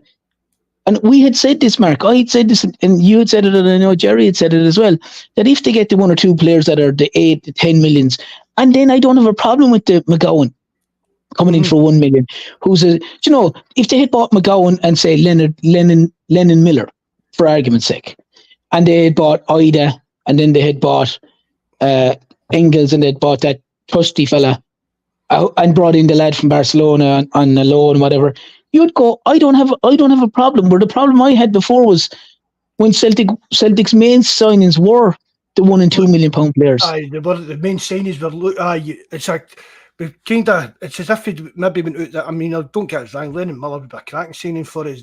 They know he'd be good in domestic level, but again, Champions League, I don't know. But over the years, he's become a cracking player for us. But I know what you're saying, Terrence. We just went out this summer and saying, look, McCowan, Lennon Miller, and even who we have signed, but without the Engels. Do you know what I mean? Take Engels out of the equation, you'd still be like, we're still not quite there. We're still penny pinching a bit. Do you know what I mean? Even spending £8.5 million on Ida, it's just getting back to, well, we spent £9 million on Edward when we were. Do you know what I mean? But I know what you mean by that. There's no. I'm the youth Terrence. I've got no problem with signing these kind of like project players, but they've got to be projects. A project player can't come in and be a first choice player at Celtic unless they're exceptional. They've got to take even maybe a year to get bedded in. Do you know what I mean? But we still need to sign players to build them up and bring them, and then so we can sell them in 3 or 4 years' time. But we still need to, as you were saying to your Terrence, spend money on players that are going to come in and improve the team right away. Well, like, I'm sure either the two of you, like, if Luke McCowan was to come in and play any game, any SPL game, we wouldn't have an issue with it. No, definitely no. Not a problem. Where I wouldn't either. But where I had a problem before was where Celtic were buying Kwan, Yang, Tillo, Palma, Holm. You're going like, I said this before, why not go and buy the McGowan, the Lennon Miller, the lad from, for argument's sake, the lad from St. Mirren, I can never think of his name. I think he's the captain. He always plays well against Celtic. He scores a couple of goals and he's a midfielder kind of fella, young lad. Oh, is it McGrath? McGrath or something like that. He's no young, Terrence. A couple of years ago, I was heart-moan about Celtic trying to sign him, and then I realised he's actually quite old. Okay, well, I suppose I'm just trying to use him as an example. You know what I mean? Definitely, aye. I'd rather Celtic buy those types of players that, you know, if he needs to come in, like they did with Barry Robson, like they did with Hartley back in the day, like they had even Lee Naylor, these kind of guys. I know they're not fellas where people would be going, God, these are top quality guys. But you could hang your coat on Barry Robson and Paul Hartley. If there's a derby game tomorrow, and I will always remember the time where Robson absolutely buried your man Daly with an elbow after about 30 seconds in one of the derby games. Okay, in the VAR today, he'd probably got a red card for it, but however, he didn't. But you know you could hang your coat on those guys for the SPL games. And that's what the likes of McGowan and that, if he had to come in and play a game, you'd be no fear. Whereas if you had Kobayashi or Kwan or Tillo or Holm or any of these, you'd fear them. Like, I would fear them coming in anyway. Oh, definitely. Sorry, I'm waffling there too much. I haven't stopped Jerry from talking. Sorry, Jerry. Jerry's not even there. He's both. I think he'd a call it to work, so I don't know if he's maybe went to go and do that. Terms. All right. Okay. Cool. And Mark O'Hara, no, Tino just signed for St. Mirren. No, it's that Jamie McGrath.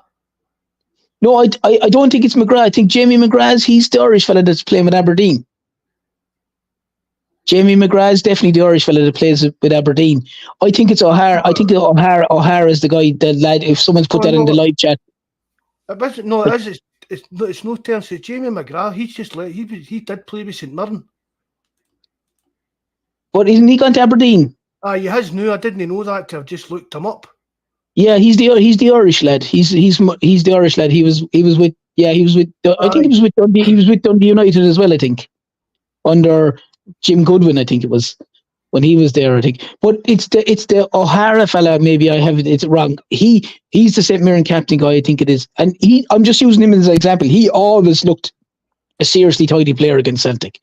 He always did. And they're the kind of guys I'd rather Celtic spend their 2-3 million on rather than buying. And even if it's a case, Mark, if Celtic had bought Len Miller and go to Motherwell, look, you have him back, lads. I'd rather him be playing for ye every week than getting the odd game for us, because he's not going to get into that Celtic midfield at the minute as good a young player as he is. I'd let him play away with Motherwell, get plenty of time under his legs, because you look at the loan system that the Celtic have had with Christie, Scales, for example, 3 players that all went on loan and came back much better players after it. Aye, I totally agree with you, Terrence. That would be kind of, I mean, it maybe even be a bit rotten to say this to Motherwell, but even if we bought Lennon Miller and get and said, right, we're buying him, but we're putting him out on loan to an Aberdeen or even an English Championship club or that. I'd be honestly, Mark, because to get the deal through, I'd be giving it back to him, because I think you'd have more of an option to get the deal through by going, we were looking, pay whatever they're looking for, Lennon Miller, say, look, you can have him back for this season with a potential to have him back for another season, for argument's sake, or whatever it is. And even if it's a case that you had to bargain him by saying, yeah, look, and we can give you, if there's one of the younger lads that's on the fringes of Celtic, they just for argument's sake, they say, well, we have no left full. Oh, grand, well, we could give you, I know he's probably injured, young Montgomery, again, as an example. To just sweeten the deal, you know what I mean? Fire home or Yang out to them as well as part for a loan as part of the deal or something like that, aye. Oh, yeah, definitely. Because, one of those... One of the English said to me the other week, he's like, that shows you how, he's Liverpool's his team, a big Liverpool supporter. And he said to me about Lennon Miller the other week and asked why Celtic and he went for him. He says, because he said outside Celtic, he says he's the best player in Scotland now. And I just said, well, I think his dad's maybe playing a bit. He doesn't want him going to Celtic or even across the road to them, or that at this point in his career. But I mean, if there's guys down in England taking notice of Lennon, do you know what I mean? Like that, it'll come too late. It'll come too late for Celtic if they go for him. You'll have a kind of like a better version now than this, but an example of is the Ben Dokes situation. Whereas if Celtic have a Lennon Miller and he's tied down to them for 3 or 4 years, you'll get the best of him. Whereas if Celtic go to bid for that Lennon Miller lad, and all of a sudden there's interest from South, Celtic may just withdraw, because there's no way any young lad, with the greatest respects to Celtic, if there's interest from down south from the top teams, Liverpool, Arsenal, United, for argument's sake, just to name 3, and Celtic ranking as well. The young lad's going down south, because he's probably going to get 3 or 4 times the wages he'd get at Celtic, and I'm in the Premier League. Now, he mightn't be have anything to do with the first team, but they're bringing him down there on that basis. So I think if Celtic are going to do anything, they have to do it either next summer, or I think if they don't do it next summer, and as I said, Mark, I would still say I don't have a problem with them buying him, and they can still loan him back. I'd rather the lad be playing games week in, week out, and playing and developing himself more and more. And also, if he's B team, because that's where he would be. Do you know what I mean? That whole B team's a waste of time. Aye. That whole B team's a waste of time. But if that Lennon Miller lad was playing week in, week out in the Motherwell team with the guys he knows, his friends, his buddies, his pals, he's only going to get better and better and better. And then he could play another season, for argument's sake, with Motherwell. All of a sudden, he's in the 20s and 21 bracket. Celtic can go, right, come on, it's time to come up to us and show us what you can do in the Celtic midfield. Because you have to remember, like McGregor is an excellent player, but McGregor's not getting any younger. Mm. And it would you want to identify a kind of a potential replacement for McGregor, if you want to look at it like that. Someone could, if you would have let him Miller in the Celtic squad for 2 seasons with McGregor, what would he would learn so much from Callum McGregor. As quality a player as a young Lennon Miller is, he would learn so much from a guy like McGregor, who plays 50 games a season, who's probably got, I don't know how many caps he's got for Scotland. Would he have 50? I don't know. But he's got 20 odd trophies for Celtic. He'll go down as an iconic Celtic figure, one of the best Celtic captains that's been. Most decorated players, stuff like that. And even getting them into that, that mindset turn to winning, throwing it in. Do you know what I mean? It's like you can see sometimes in that you can see a lot of like Scott Brown and Callum McGregor. Oh yeah. Do you know what I mean? Even down to look at the effect that like Scott Brown had on KT. Do you know what I mean? The weather, fuck the weather. It can be snowing. I'm running about with a vest and shorts on. I don't care what the weather's like. The kind of hard Iron Man image kind of thing. Do you know what I mean? Oh yeah. And as you can see a lot of that in McGregor. And for you, McGregor's what 31, isn't he? McGregor the new. He's about that 31, 32, give or take 31. 31 he is. He'll be 32 next summer. So what we getting out of Cal McGregor realistically? Another 2 years, would you say? Yeah, and that's why I'm saying if you had that young lad out for a season with Motherwell, then back into the Celtic setup when he's 20, 21, and you've got him going, right, I want you to basically follow this guy and do everything and go to Callum. Callum, I want you to take him under your wing. And like he'll be going to him and kind of going, and I mean no disrespect in this to Motherwell or any team, but you'd be pulling him aside and kind of going, when you're wearing this jersey, you're not expected to lose. When it's a different mentality. This jersey, you're not meant to lose games in. So, and it just to change the whole mindset, and I'm sure the lad himself would go. You hear everyone who says it. You hear the likes of Joe Hart saying it, going, you just don't realise how big this is. You don't realise the institution you're walking into till you actually physically get there. And I think a young lad like that Lennon Miller would. I think he'd flourish. I think he'd grow, and I think he'd become the John McGinn that they didn't sign. That's a fair shout. Did you see that? I can't even remember what game it was after now. It was Cal Mack and AJ getting interviewed, and McGregor, I can't even mind what player they were talking about at the time. Maybe I've been Kuhn, I'm not sure, but they were talking about it, and Cal McGregor was saying the players come in and we just drill it into them. We work as hard. It was basically a lot of the kind of thing you've seen in that the documentary thing the other week. But basically, we bring these players in and drill this winning mentality into them, and how hard they need to work and how important it is to win and give everything, blah, blah, blah. And you can see, and Alistair Johnson was standing next to him, kind of agreeing with, just nodding, agreeing with everything he says. Do you know what I mean? That's where it came into my head again. That could have been that's the kind of Scott Brown, even Angie, probably even down to some of Ronnie. Do you know what I mean? That's that you can see that Callum McGregor took a lot of.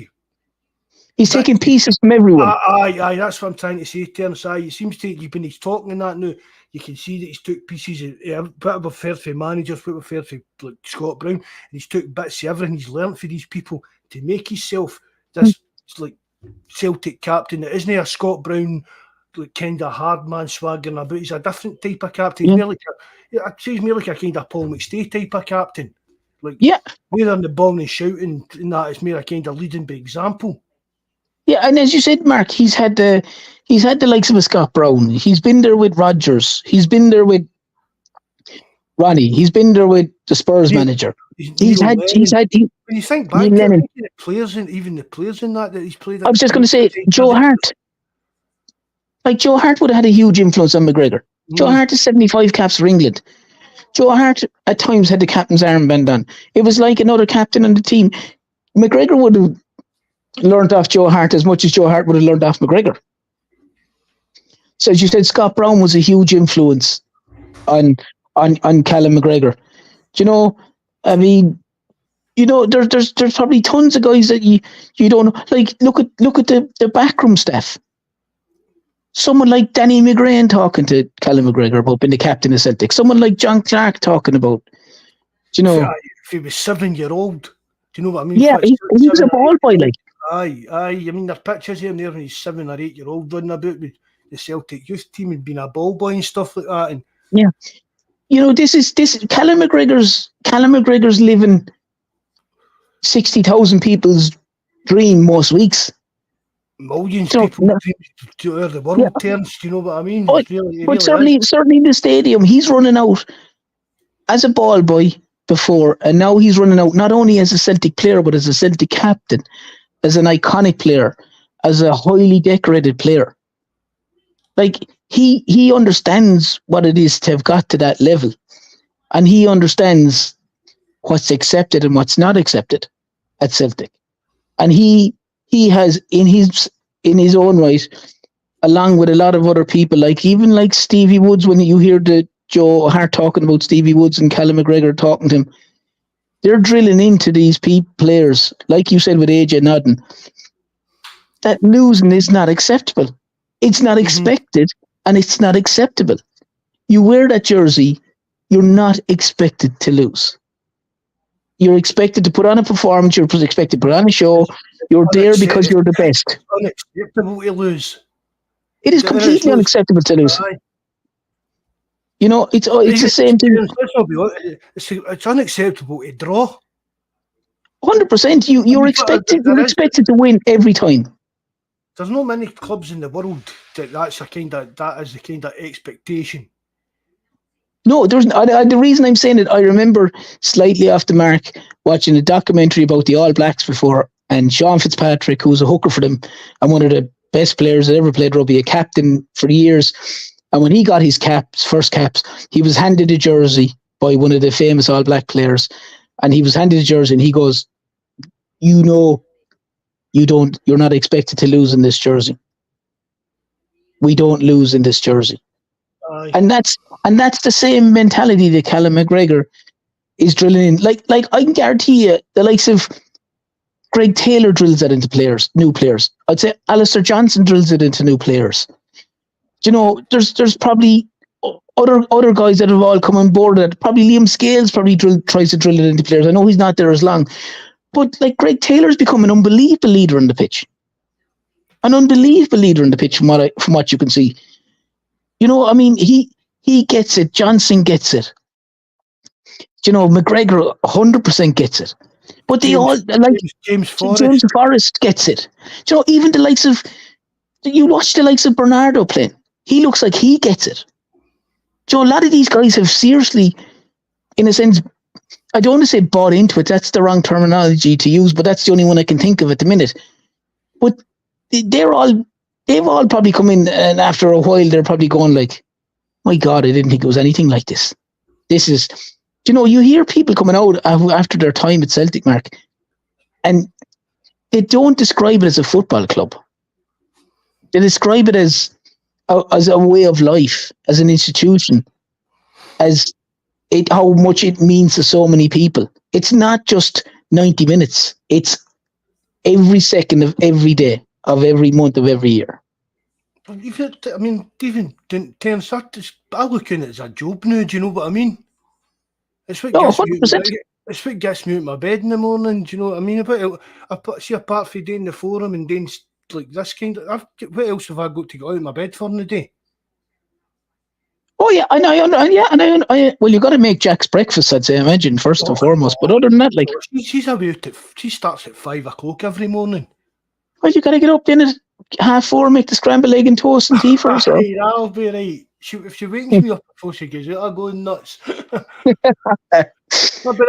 mean, it is, and I mean, I always kind of. I've always been right into Celtic and stuff like that, right? And obviously, just what happened with my leg, I'd stopped getting my season ticket and stuff like that. But it's like, see if I started doing the forum and started doing all this kind of stuff, and I've realised that as their guys, the supporters, Celtic supporters want to be kept up to the minute with everything that's going on. That's how I send, you know what I mean? If I spot things on Twitter, see the things I send them to maybe half a dozen different folk. Do you know what I mean? Something that I saw on Twitter about Celtic, because as it just takes urgent, and that's what you need to. As you say, Terrence, it's more than a club. That's true. Oh, it is. It's a way of life, Mark, for people. It's a way of life for people. I obviously not to the extent that some of you lads would be year out of years, But I would always, every single day, like I would always look up Celtic transfer news. It's just general news, but I would always look it up every single day. Sit down, go down through it, look through the forum, look through the Celtic Rumours TV stuff, and see what's happening. And I would do it every day. When you're sitting there just checking, see if there's what's happening with the matches and bits and pieces and all that kind of stuff. So I can understand wholeheartedly, and I would have never done that before with other teams. I don't even do that, Mark, about golf, and I play golf as much as I can. So I would always be checking Celtic. Like my brother-in-law. My brother-in-law is a Celtic fanatic. He's bananas in Celtic, and they say the same thing. So I get exactly what you're saying. It's a lot more. As I said before, it's a lot more than the football club. Get him on one night, Terrence. I'd say he'd be petrified. And he'll spill all your secrets. He can't. He's married to my sister, so he'll have to be a good boy. So you meant it was your other way. It was Emma's brother. But No. And see, to an extent, it's like, in a way, I mean, like, see the big clubs down in England, they've got a lot of tourist fans and that, right? But I deal with a lot of that, even looking after English forums and that. There's a lot of really passionate fans in that about their clubs. But it was like, one of the Eds was actually a Blackpool fan. But he was so engrossed in Blackpool, if you get what I mean, Terrence. Yeah. And see, you can compare Celtic to these kind of fanatics in a wee club. Do you know what I mean? I mean, I know Aki's fans that are totally immersed in Aki's as much as I am in Celtic, which to me is a bit crazy, but that's their team. And the other end with Blackpool, and you can compare that kind of. But how do I put this? We've got millions of people that feel the exact same. They're absolutely fanatical. Every minute of their days took up with Celtic. Do you know what I mean? Well, to give you a good example of that, Mark. Sorry, go on, Mark. Sorry. I was just going to say, a lot of the pub league teams, they've got that kind of hardcore. I mean, they've got millions upon millions of followers on social media and all that kind of stuff. But they're actual hardcore fans, like we are. That base of fans is a lot weird. Although they're supposedly bigger clubs with money and the leagues they play in and that, but the actual hardcoreness of their fans is a lot smaller. Does that make sense? It does, yeah. No, I know what you're saying. No, 100% what you're saying. And just on what you were saying there as well, the other night for the Celtic match last week, I was in Spain, and we went down to this area where we went down every night, and it was called Paddy's Point, and it was like a row of pubs in kind of a laneway kind of thing. It was lovely. And I went there, we went up to go watch the match, and one of the pubs there, I forget the name of it now, I couldn't get into it. I couldn't get into the pub, like. It was wall to wall Celtic. Well, I thought you were going to say you thought you were underage because of your height. No, bud. No, you forgot your ID. Yeah, but that's it, yeah. No, I'm an old geezer now. But it was wall to wall Celtic fans in there. All jerseys, all flags on the bar, around the bar. It was jammers now. And obviously the tellies outside as well, where you're sitting down eating. They had the tellies outside. All the tables outside were all full. Loads of lads. There was loads of Scottish lads there. There was loads of Irish. And I mean wall to wall now, Celtic fans. And all the flags up around it. And every time there was a goal, the bar blasted out the music. Blasted out some Celtic song. So, like, to get your point, I don't know, would you get that as much if, for argument's sake, that pub would have been that full if Man United were playing Champions League. I'm using that as an example, obviously. Just if they were in the Champions League, it wouldn't have been wall to wall Man United fans, is what I'm trying to say. So I get your point, and I get what you're saying. And look, as I said, Mark, people live and die Celtic. You know what I mean? It means the world to them, especially obviously in Scotland and in Glasgow and in the surrounding areas. It's massive, so I mean, Yeah, it's like I mean, all my family Celtic supporters and that, but they'll think I'm off my head because do you know what I mean? I've missed weddings and all that. But I missed my wee cousin's wedding. We were playing Leeds in a pre-season friendly. Like, I'm getting back 20 odd year. We were playing Leeds in a pre-season friendly at Celtic Park, and I missed my wee cousin's wedding because we were playing Leeds. I went to the receptions, you know what I mean? But that, and then just a few weeks ago, I was away. Who was it we were playing? Because Big Jabber had got me a ticket. The Hearts game. And then it tied in with the cousin wedding that I missed, but it was his mum's 80th birthday, and they organised a wee kind of afternoon do hang for her. And I went to that, and every one of the family, they were like, "Are you missing again for this today?" And that. Do you know, that's just my family think I'm off my nut. That even my dad would say to me, "Now you need just calm." Do you know what I mean? Calm down a bit there. You need to cop on yourself. No, but it was. I mean, I've just even years ago when I was just getting out with Jack and we were getting together and stuff and talking about moving in and stuff like that. Even our dad said to her, "Nah, don't you be stopping him going to the football. That's all he does. He works and he goes to the football." It just took him. That's all I'd really done. Do you know what I mean? And listen, Mark. There's thousands of lads, Celtic lads, that are exactly the same way. Their thing is their Saturday or their Sunday, depending on what it is, it's Celtic. Whether they're either at Parkhead or they're up somewhere in Scotland at an away game, and that's their buzz, and that's what they do, and most people will understand that. And there's nothing wrong with that. You know, people. You know, that's just the way they are. There's some people are supporters of their club, and some people live their club. If that makes any sense. Even we used to dog school, right? We used to dog school and get a carry out, and we jump the trains, skip the trains because you didn't need to pay your fare, and we and you see when we trained at Barrafield in that terms, we just used to sit there with like our school uniforms on, drinking our carry out, watching Celtic training.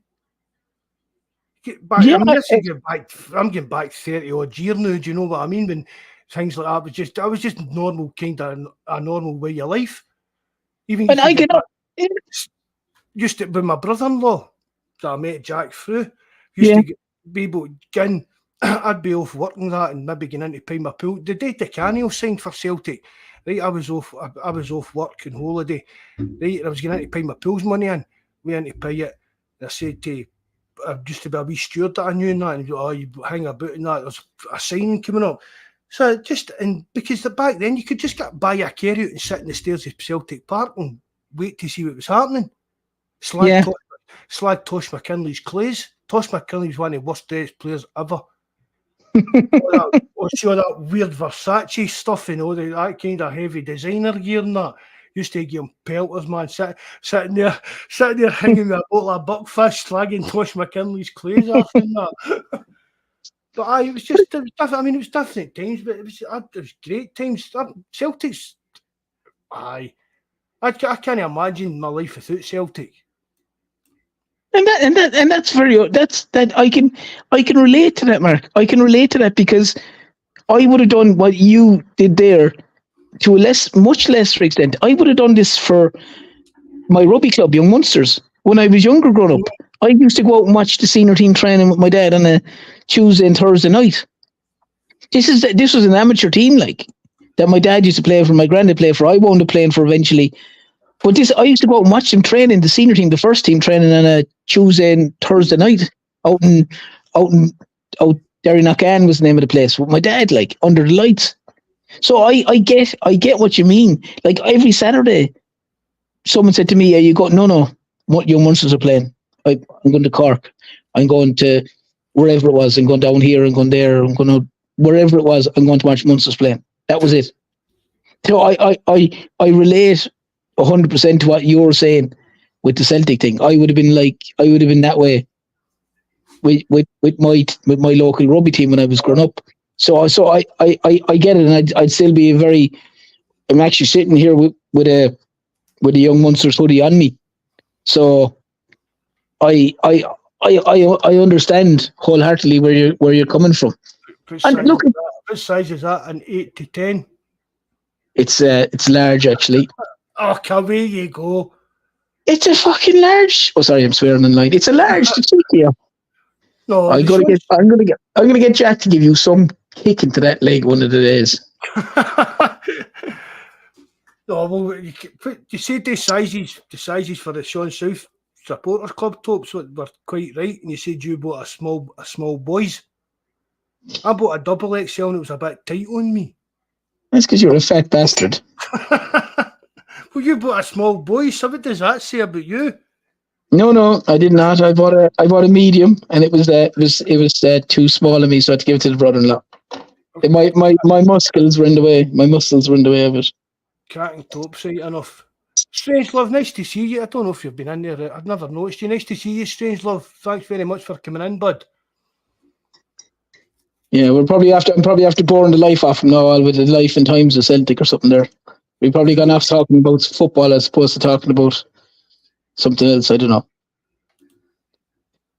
But how do you feel Celtic are going to get on for the rest of the season, Mark? I know that's a bit of a open-ended question, to be honest. How do you feel they're going to get on against Dortmund? More to the point. It's going to be hard. I'm not saying it's that, but I'm hoping that just because they're struggling, the new Terrence, and not doing too well, there's maybe a sneaky wee chance that we could get maybe a point. I wouldn't put any money on it or anything like that, but I'm hopeful. Didn't they thump someone 5-1 the weekend though? Stuttgart or something like that. Dortmund get beat 5-1. Oh, did they? Oh, I thought they won 5-1. Oh, sorry. That's what I'm saying. Excuse me. They've played 4 games, Terrence, this season. They've won 2, drew 1, and lost that one last night 5-1. So I'm maybe no quite up to full speed yet. That's how I'm saying. I'm maybe hopeful that we could maybe sneak a point. I just hope for the match that Celtic don't. I hope they just try and play the way Celtic can play. I hope they don't be too negative, and at the same time, I hope they're not gung ho. I just hope they're. Aye. You know, I just think if they, I'd just like them to be very pragmatic playing. Big word, no. No, definitely. But I mean, right, I'll be honest, Terrence. See if we went earlier and we came back and we'd been beat 2-1 and turned on a decent performance. I'd take that. Or 1-0 of that. Mark, if they play Dortmund and Atlanta in the next 2 games, and if the terminology is give a good account of themselves, and it's, they're in the game for the whole 90 minutes and they come out the wrong side of it, I'll be okay with that. What I don't want to see is them going over to Dortmund and it being a 5-1 or 6-2 or something like that, and going to Atlanta and getting pumped 4-0. That's what I don't want to see, because for me that will feel like it's undone a lot of the good work that's been done so far. That would do maybe a bit of psychological damage to the team, because the momentum of the team going forward in that. No, I agree with that, Terence. You don't want to go there, take a bit of a beating or get played off the park. Do you know what I mean? Yeah, when Celtic are competitive in the game, and like you said, if for argument's sake they lost 2-1 in Dortmund and you came away and you're like, look, they played solid, they played well, maybe a bit naive at that level, you'd go, oh, yeah, fair enough. But really happy with the performance. That's what I would be saying. If Celtic got a draw, if Celtic had a draw and a defeat out of the next 2 games, I'd be delighted. Anything more than that, I'd be ecstatic. So 1 point out the next 2, and that's you happy? Yeah, I'd be delighted with that. I genuinely would. Aye, I'd be happy with that. Any more than that, and I'd be over the moon. But I'm also trying to be very realistic. You're playing against the team that was in the European final, Champions League final, and the team that won the UEFA Cup. So 2 seriously good sides. So look, it'll also be a good test, Mark, to see where Rodgers and Celtic as a team and the whole lot have come to. Are they going to still just play the way Celtic play in the SPL, or are they going to be a little bit more cagey? Are they going to be a little bit more Celtic? Are the new guys who they brought in for this kind of football going to show up in this football? So it'd be very interesting to see. Very interesting to see. Well, if Rodgers has said that they'll approach the game the way they did like the pre-season friendlies against Man City and Chelsea. That's the kind of. I don't know if he went as far as to say that's how the team will actually set up, but he says that was what their kind of plan. That was their Champions League plan was the way they played against Man City and Chelsea. So if they turn up like that, I mean, I just don't. As you say, Terrence, I just don't see Rodgers setting up any team that's going to take a pumping. I just hope so. Aye, when you seen him talking about that, I mean, he went away. Maybe used to talk about it. He tried to go toe-to-toe with PSG and stuff like that and just went absolutely crazy wrong. But then he took Leicester to the semi-final of the Europa League and stuff like that. And we said when he did come back, maybe this is a case, he has maybe learnt his lesson a bit and learnt that you just can't go, oh, this is my philosophy and this is the way I play and that's it. But we're not asking him to change things drastically, but just tweak things. This thing, I don't know if you heard it, we've been talking about this way. Greg Taylor seems to be playing this kind of CDM role at times in that during games. Terrence, have you noticed? He kind of really fits in. Is that something that's going to be used in Europe to add that wee bit of extra dig into that central midfield position at certain phases or passages of play, whatever you want to call it? But at some point we've seen it. Greg Taylor's moving in, and it's as if he's maybe moving into CDM role and allowing McGregor or help McGregor defend or allowing McGregor to move forward a bit. Well, it would probably, in a sense, Mark, it would probably make sense if that's what they're looking to do, because one of Greg Taylor's limits, so to speak, is like he's not predominantly your overlapping fullback. So and as good a player as he is, that's just not one of his good traits. He doesn't, and at the same time, if you've got Maeda in front of him, unless you're Carl Lewis, you're not going to run past Maeda. Do you know what I mean? The guy's a rocket. There's absolutely no point trying to overlap him, because he'll probably lap you twice.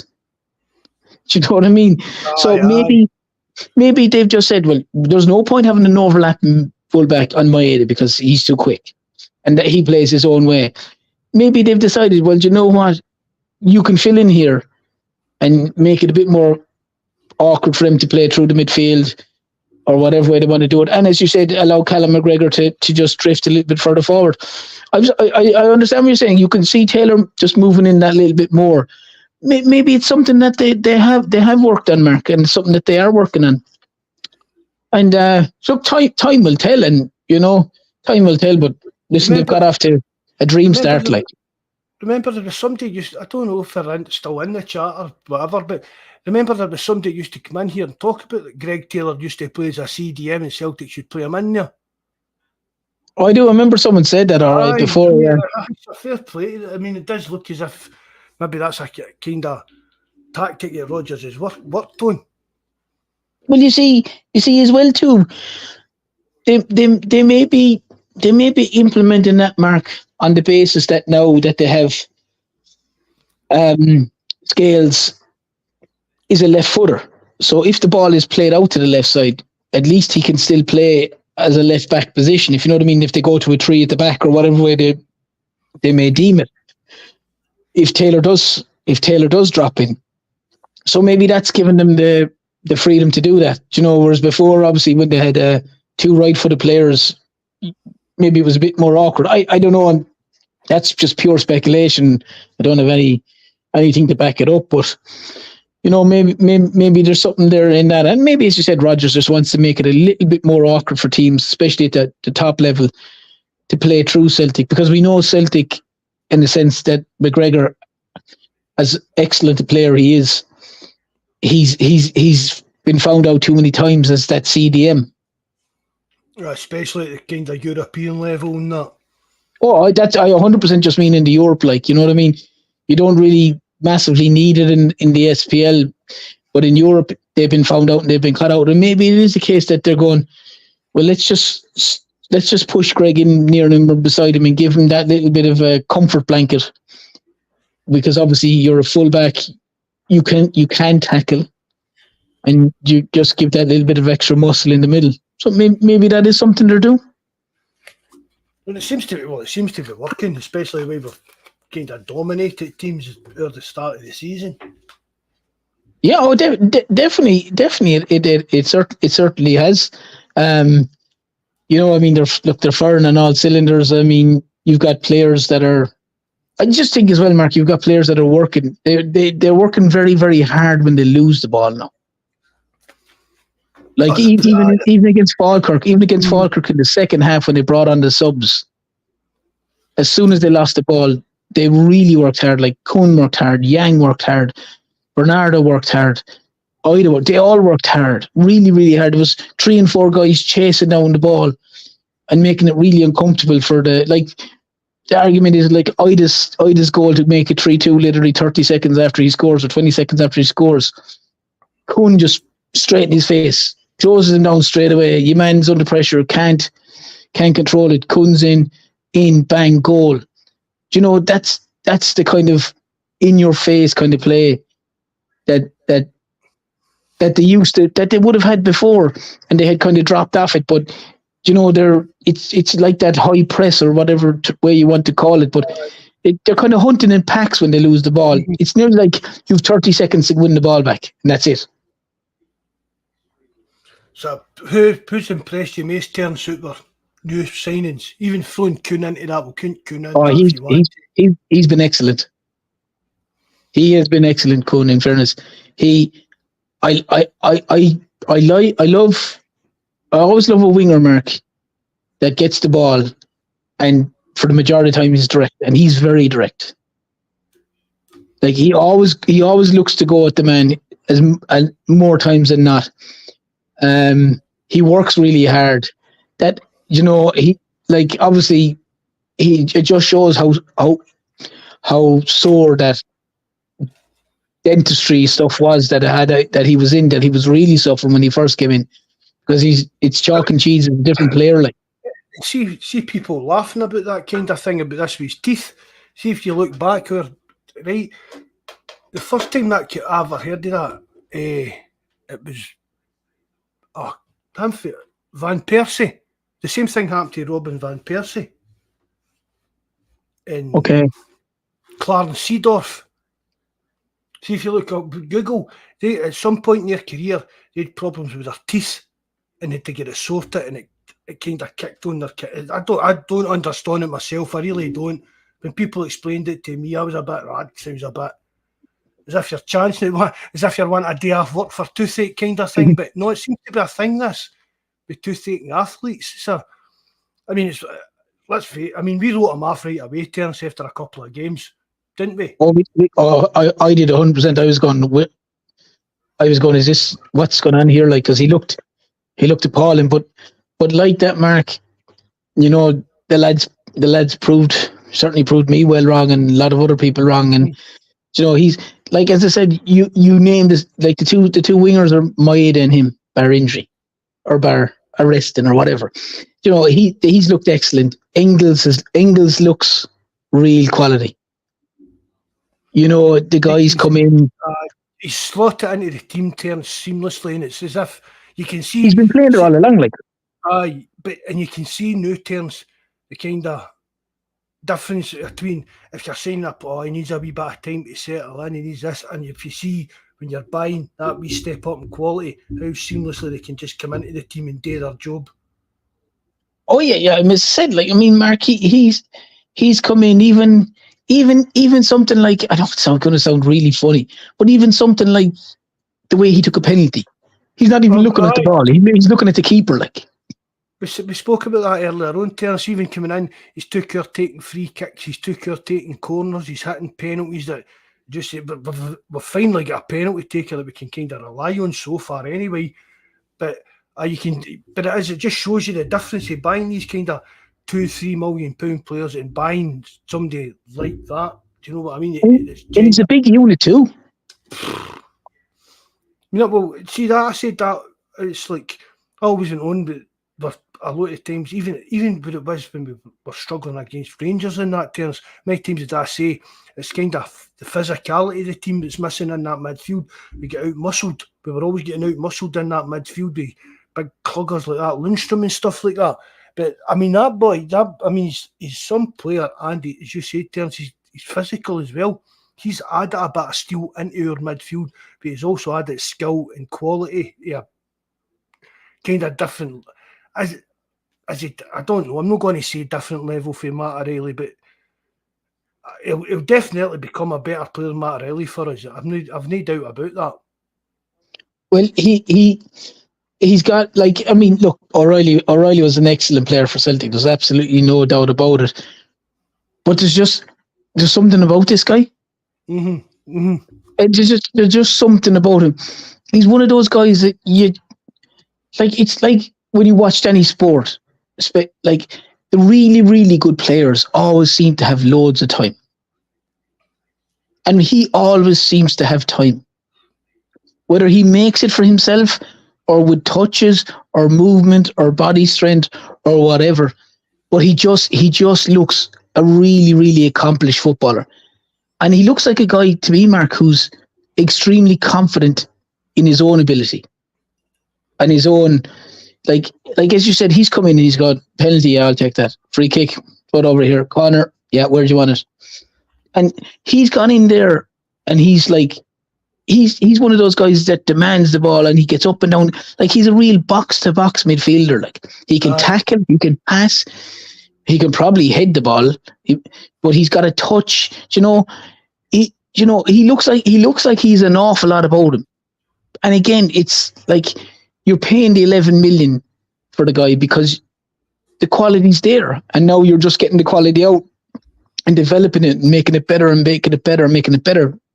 And to Celtic's advantage. But he looks a serious player.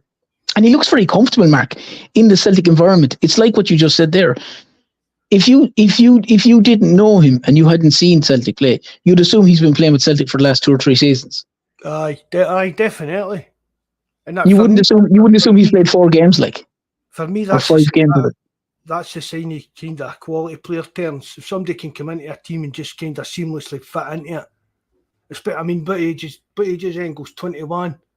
Yeah. I mean, it's a massive. I know he's playing in Germany, which is a big league and plenty of money and stuff, but it wasn't like a big team out there or that. But to come out here and what we were talking about earlier, Terrence, what we're talking about with McGregor and guys like that and Stone, but it's about to play for Celtic, you can see that Engels is just kind of seamlessly fit into everything. Oh, he's big time. Absolutely. I mean, that's a pure absolute credit to him, really. When you think about it, a young player of that age. It's a huge credit to him, Mark. But it's also a credit to, if you want to call it, the environments that he's come through. I mean, he's 21. He's going, yeah, I'm 11 million. In our heads, it's a big price tag. To him, it's like, yeah, I'm worth every penny of it. So I'm just going to go out here and show you that I'm worth every penny of this. None of it phases him. To me, none of it so far has phased him any bit. He's gone out and he's gone out there and he's basically wanted to be the main guy, show what he can do. And I actually think, Mark, to an extent, it's actually enhancing McGregor's game because it's taken the pressure off McGregor to an extent, because now he knows, well, I've got some serious quality beside me here. If I lose the ball or whatever, I know that there's a good chance he's going to win it back for me. And he's got such good feet that they don't always have to rely on me to make the killer pass. I've got a guy of this quality that can make the pass for me. So I think for me it's probably alleviated some of the pressure from McGregor. Maybe I'm wrong, but that's just the way I feel, because your man looks such an accomplished player. Well, that's a fair point. Kind of freed up again. We were talking about with the Greg Taylor thing. When Engels in there beside him as well, freeing up McGregor a bit. I mean, yeah, big time. He must be 6 foot, like. Engels, I think he's 6'1" or something. I read, I'm sure. Yeah, but I mean, I mean, he's only here for maybe 3 years at the most, really. Engels. Do you know what I mean? You'd assume that if Celtic play the Champions League for the next 2 or 3 seasons and he performs at the highest level, I certainly would be going, good on you. Fair play to you. Best of luck in your next move. And hope it's a great one. Hope it's a big one. Hope it's a big team. Oh, Terrence, but I don't think any Bobby, good night, mate. Thanks very much for all your help with stuff and that, Bobby. Right? Hail, brother. I don't think there's any Celtic fan that grudges players that come in and do that. We know that's for level. Do you know what I mean? Bringing in young players like your Dembele's, Edward, Matt O'Reilly. Engels will be the next one. I mean, for me, I'll say Engels will probably go for. I've seen them already talking about it. He's only in the door for a couple of weeks, but easily Engels in 2 or 3 years' time, £40 million. You would if he produces what we hope he produces, you would think that's a nailed on, like. Or we kind of just give him pay rises and keep him here, and he becomes a future Celtic captain for years to come. I think it's probably the first one. I mean, because I'd say that's the carrot. I'd say that's the carrot that they have to sell as well, Mark. Come Champions League, you know what I mean? 2 or 3 seasons with us, put you in the shop window. Look at Matt O'Reilly. He's now playing with Brighton in the Premier League. You know, look at Virgil van Dijk. Players. Look at Van Dijk. That's Terrence. It's just the nature of the beast. That's what it's about. Do you know what I mean? We can't keep players here if they don't want to be here. But that's what we sell players. Look, you come here, progress as a player, and we'll help you find a club at a higher level as long as it suits all parties, which was exactly what we've done with Matt O'Reilly, exactly what we've done with Dembele, exactly what we've done with Edward, and we'll do it with the next ones. We've done it with Van Dijk. Do you know what I mean? For years, Celtic's been there, and that's why we've got much money in the bank, and that's why we're sitting where we are with the team and the squad that we've got now. Yeah, 100%. And you know, I mean, as I said, it's a very good position for Celtic to be in, on the pitch and off the pitch. You know, financially in a very, very stable, strong position. On the pitch in a very, very strong, stable and strong position also. So, you know, kudos to everyone involved, from the Michael Nichols, the Brendan Rodgers, and everyone that's involved in it, from the footballing side of it to the running of the club side of it. You know, and you got to give everyone the credit that they deserve for it. Aye, 100%. And well, the majority of Terrence, I'm keen it to Rodgers. How many times did I say to you summer with the window and that? Like, just put the trust in Rodgers and hopefully it'll work out, and it did. Oh, hugely, Matt. Hugely. I agree with you, and I get that 100%. You're bang on. But the reason why I would have said the other powers to be as well is that they've obviously bought in on it. Because Rodgers could have gone, I want this guy, he's 11 million or 12 million, I need to pay him this amount per week. I'm glad that the powers to be, the Michael Nichols and the McCoy fella involved in the finances and whatever, they've obviously sat down, and Rodgers have obviously sat down and said, look, times have changed, we need to go this way. And I'm glad that they've understood that, taken it on board, realised we have the money to do this. It's not going to be detrimental to the club. We're going to buy quality. And I'm sure Rodgers has gone, look, this guy's going to cost us 11 million. Like you said, in probably 3 years' time, we're probably going to sell him for 40 million. And we might win three Scottish titles in between that. We might win a cup, 1 or 2 cups between those years, and we might get a bit of a run in Europe where we're going to make more money. This is a no-brainer. I see that. I think that's what swung kind of maybe. I mean, there's talk about Rodgers meeting Desmond and meeting Mackay and Nicholson over in Spain and stuff like that to talk about transfers and stuff like that. But I keep going back to it, Terrence. I think it's a case of Rodgers has said, I agree with you, but I think Rodgers has said to them, with this new format of the Champions League, there's no reason not to push the boat out here. This is one of the best chances we've had in years to, as we keep saying, rebuild our reputation a bit in Europe, try and get a bit of that frightening back at Celtic Park and stuff like that. But there's no point in just stockpiling this money. We need to take the next step. Oh, as I always said, Mark, you need to speculate to accumulate. Mm-hmm. And obviously, I don't think it's necessarily a speculation when you pay 11 or 12 million for a player like Ingles. Like you know what you're getting. You're going to get quality, and you can harp on about. You can go back to we paid 9 million for Edward. Look what we got. We paid 6.5 million for Carter Vickers. We paid 6.5 million for Jota. Look what we got. Look what we got. So you can point the other way and say, well, we paid 2 million for him. We paid 2 million for him. We paid 2 million for him. Do you know what his name is? No, you don't, because he's rubbish. Do you know what his name is? No, because he's rubbish. Engels is probably the type of signing Terrence. See if it didn't work out for him this season, we'd probably even get £10 million for him back next summer. 100%. That's what. Exactly. Aye. You know, there's going to be, you know, like he's an asset. He's a massive asset. Whereas, for greatest respect, some of the guys I mentioned there running the show, they're all liabilities. Do you know what I mean? They're just eating money out of the club. And actually, I meant to say one other thing. One of the best things and this is 100% on Rodgers, and I have to give him huge credit for this. The way he offloaded and got rid of so much of the deadwood and the people just sucking a wage out of the club was fantastic. I have to give him huge credit for that. He really did a fantastic job of offloading people that were beyond surplus to requirements. Do you know what I mean? They absolutely nothing, Terrence, wouldn't they? A lot of the players. Do you know, myself and yourself, Mark, with the greatest respect, offered as much. We offered as much as those players. Do you know what I mean? And they were taking a wage. You counted that up. How much wages was that kind of was getting just down the drain to players that were offering absolutely hee-haw? About that time when I was looking at it, was only about 8 or 9 players, 10 players. It was like 6.5 million a year. Like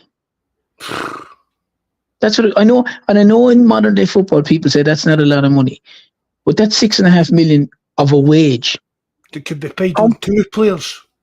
How much money could you get? Like if you were paying players 3 million a year, or whatever it's 3 players 2 million a year.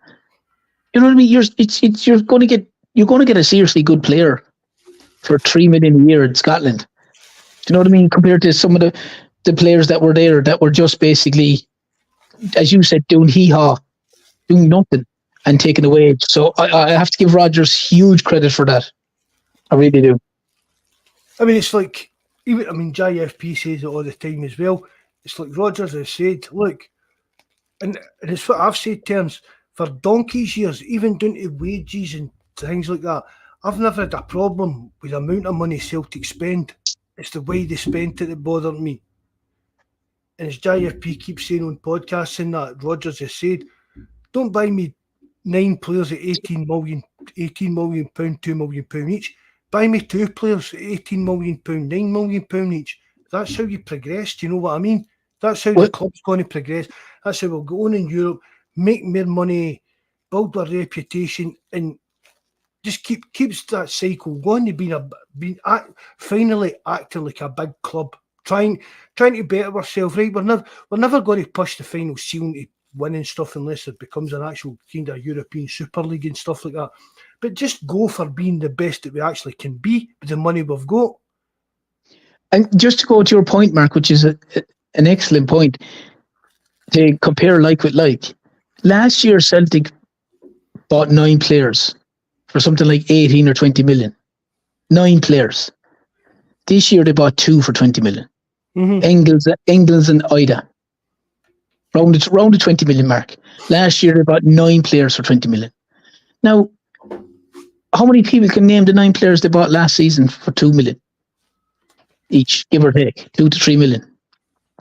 Not many. How many people can name the 2 players they bought this year? Pretty much everyone. Aye.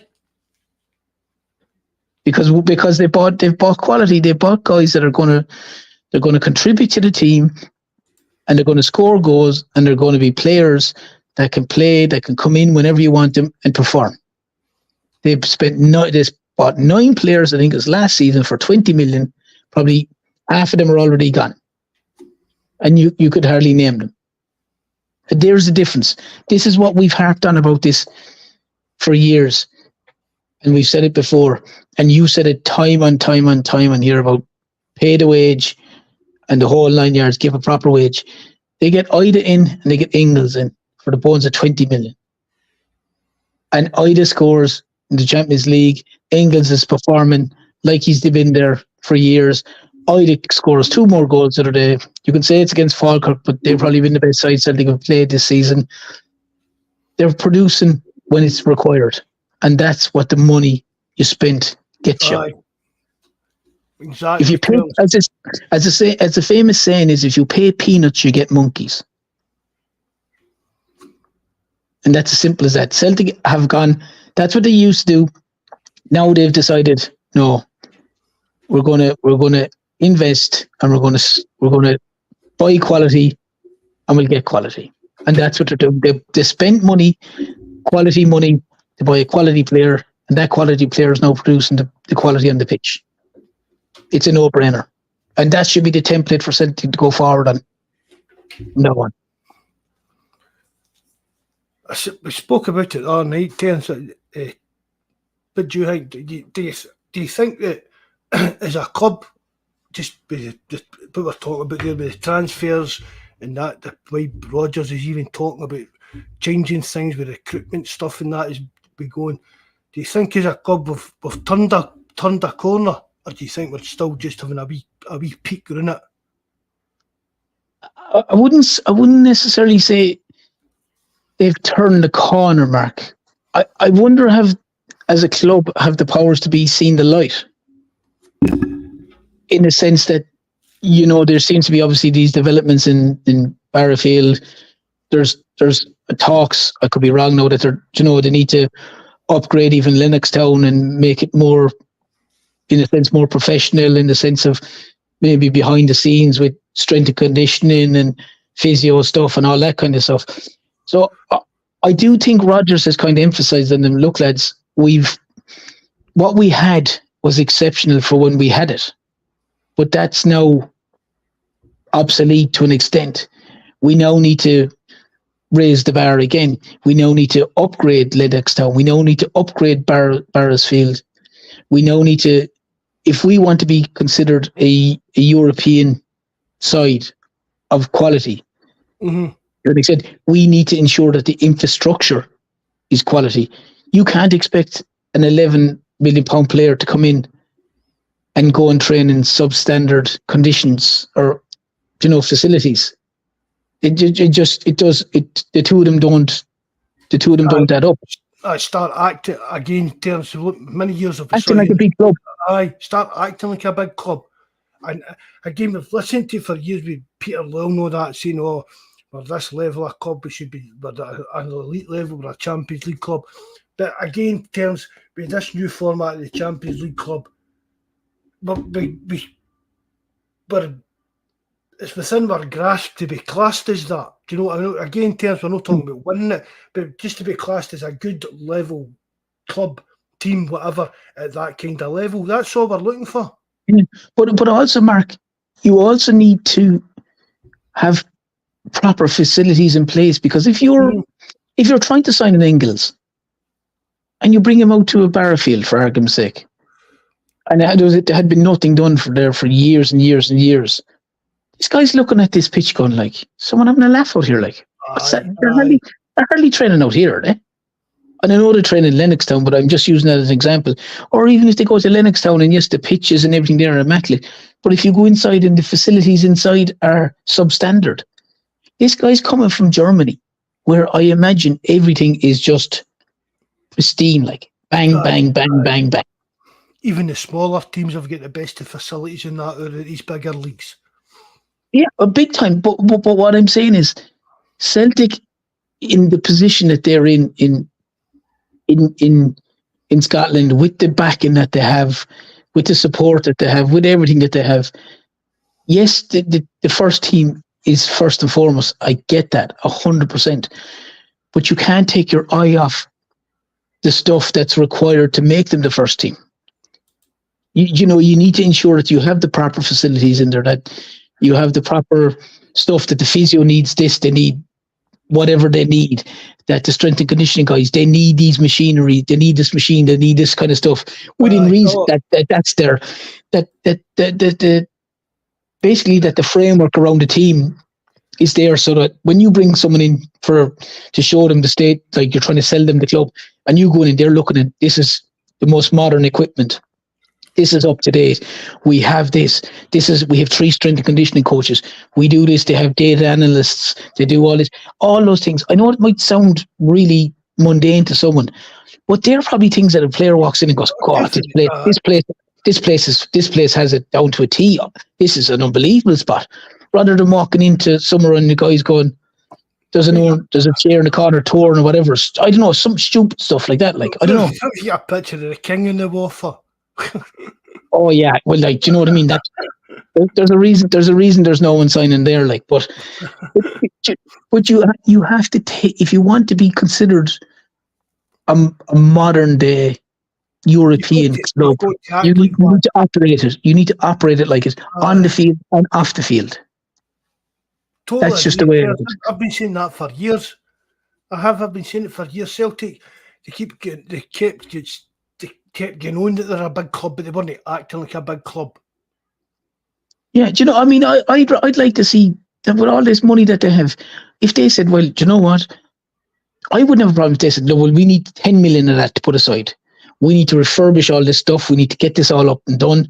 We need to, I know it sounds, what I'm going to say is funny, but if it's repainting it, refurbishing it, redecorating it, getting the inside of Lennoxtown, all bells and whistles, we need that. Okay, what's gone? That equipment's gone. We need to replace that. We need this. What do you need? This? That's out of date now. That's 5-year-old. That system, get that flung out the window. But I was talking to somebody the other day. Was it Dortmund? Mind they bought that box thing. It was like a box the players used to get in and it kind of fired buzz at them. Do you mind that, Terrence?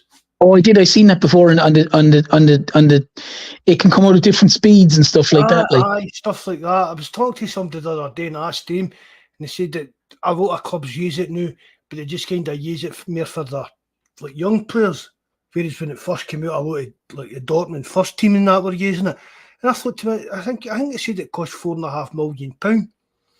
Well, see if that's going to help, even if it's just going to help young players, would that not be like a good investment? It'd be a fantastic investment, Mark, because also, not to be funny, we all know what the weather's like in Scotland. There can be periods of time where you just can't go on the pitch. I know the pitches are cleared and there's astroturfs and all that, but there might be situations where, look, it's not, you know, Celtic should have an indoor, they probably do have a full-size, they should have a full-size indoor pitch anyway, that they can train on. That you don't have to necessarily bring the players out in freezing cold weather where there's a potential of muscle injuries and ligament injuries and all the rest of it. But that device that you're talking about, Mark, you can't say that wouldn't be ideal for even goalkeeping practice. Do you know, it has to be ideal for goalkeeping practice. And it's, flying at you and reactionary, you know, the way they do it where they put cones 5 yards from the goalie and the ball comes out and it flicks off a cone and the keeper has to react to the saves and stuff like that. Do you know, they're things if someone walks into it and looks at it. Use it as a punishment. Do you know what I mean? So like if you do something stupid, right, you 15, 20 minutes in there and everybody's sitting watching you and laughing at you making an arse until, do you know what I mean? Just it's a bit of a bantery kind of thing, but it's also going to improve young players with controlling the ball and stuff like that. But as you said, even first team, Mark, the first team players might have that at the end of a session, and you'd be surprised. It's a laugh and a joke and a bit of a mess around with the boys, so to speak. But all of a sudden, you come to a game and someone's after pinging a ball and it's too hard, and you've been practicing this thing for ages, and all of a sudden you take it down. Whereas before, your touch is there, like. those things aren't introduced to football clubs like the German clubs, like Dortmund and these things for the fun of it. Someone's obviously analysed this and looked at it and goes, by using this, it can increase this guy's touch by 15%, for argument's sake. A player's touch by 15%. And someone's probably gone and gone, well, if he can control it 15% better than he did before, he's going to have X amount of seconds and more likely to be able to pay that pass or make that shot or make that cross. And there's a higher percentage of goals or one thing, whatever it may be out of it. So, like, so I mean, they're kind of the things that you're hoping that Celtic will look at and say, okay, how can we develop the club? How can we make it more on the European stage? Because you said this before a million times in here. Celtic have to make sure that they're the PSG of Scotland, and they shouldn't be looking across the city. The city across the city should have no bearing on what Celtic do. Celtic should be going, right, we need to, because Celtic, Mark, for me also need to make sure and start increasing their coefficient. Because if the crowd across the city had made it to the Champions League, they'd have been in a higher level group than Celtic because of the coefficient. They would have been. Look at that on the screen there. Give me those 999 sets out of Argos with the balls in a string. That's the PLC version here. 990. Remember them yokes. Swing ball, yeah. That's 9:15. Yep. Go on, shall we let you go? Go and make Jack's breakfast or lunch or dinner or tea for her poor lady. She's sleeping, Terrence. I did a podcast. I'm up in the room I done for to do them a year ago. I've eventually moved up here to start doing them. So I get peace and very good. Excellent. She probably dropped you up a cup of tea. No, you're more than welcome, but she probably dropped you up a cup of tea anyway before you started. I don't drink tea. Oh, you said that to me before. You're a real weirdo. Bovril or something, isn't it? Bovril or cup of soups. But Terrence, good to have you back on. No, I mean, I know what was going on with just the wee man starting school and stuff like that, and you were just pissed off for summer with the board. But it's always good to get you on. Yeah, no, as I said, I'm delighted I got on tonight. As I said, normally, sometimes I've said I'll try to get on, but normally family life just gets in the way of it. But I had a chance tonight, so I said I'd just join in. But it was nice, and obviously nice to talk to Jerry as well. I don't know where he is. He was about to fix some more woman's something. I don't know. Some woman. He said she sounded like a prod. She would keep her waiting. That sounds like the start of a porno now, Mark. That Jerry's going to fix someone. And there's someone called a plumber. Confessions a plumber. But no, I don't know. He's not a plumber. I don't actually know what he is. He's a trade. But he's got a new job with the council on his own calls certain times and stuff like that. So fair play. Happy days. Happy days. As I said, Terrence, thanks very much for coming on, mate. Really appreciate it. No worries, bud. Say hello to Jack for me. I will do, mate. Right, I'll speak to you later on, Terrence. Right, good night. Good night, buddy. Be good. Bye. Right, thanks everybody that listened in. Everybody in the chat. I hope you enjoyed it. That was a long one tonight, wasn't it? What's that? 2 hours 45 minutes. You don't get that on Ascom Days or Axom or whatever it is. Right, but honestly, thanks very much everybody that listened in. Hope you enjoyed it. Everybody that listens back, really appreciate it. All the guys in the chat, etc. And that. Remember, if you know how, leave a comment, but hit the like button on the way out. Hail, lads. Good night and God bless.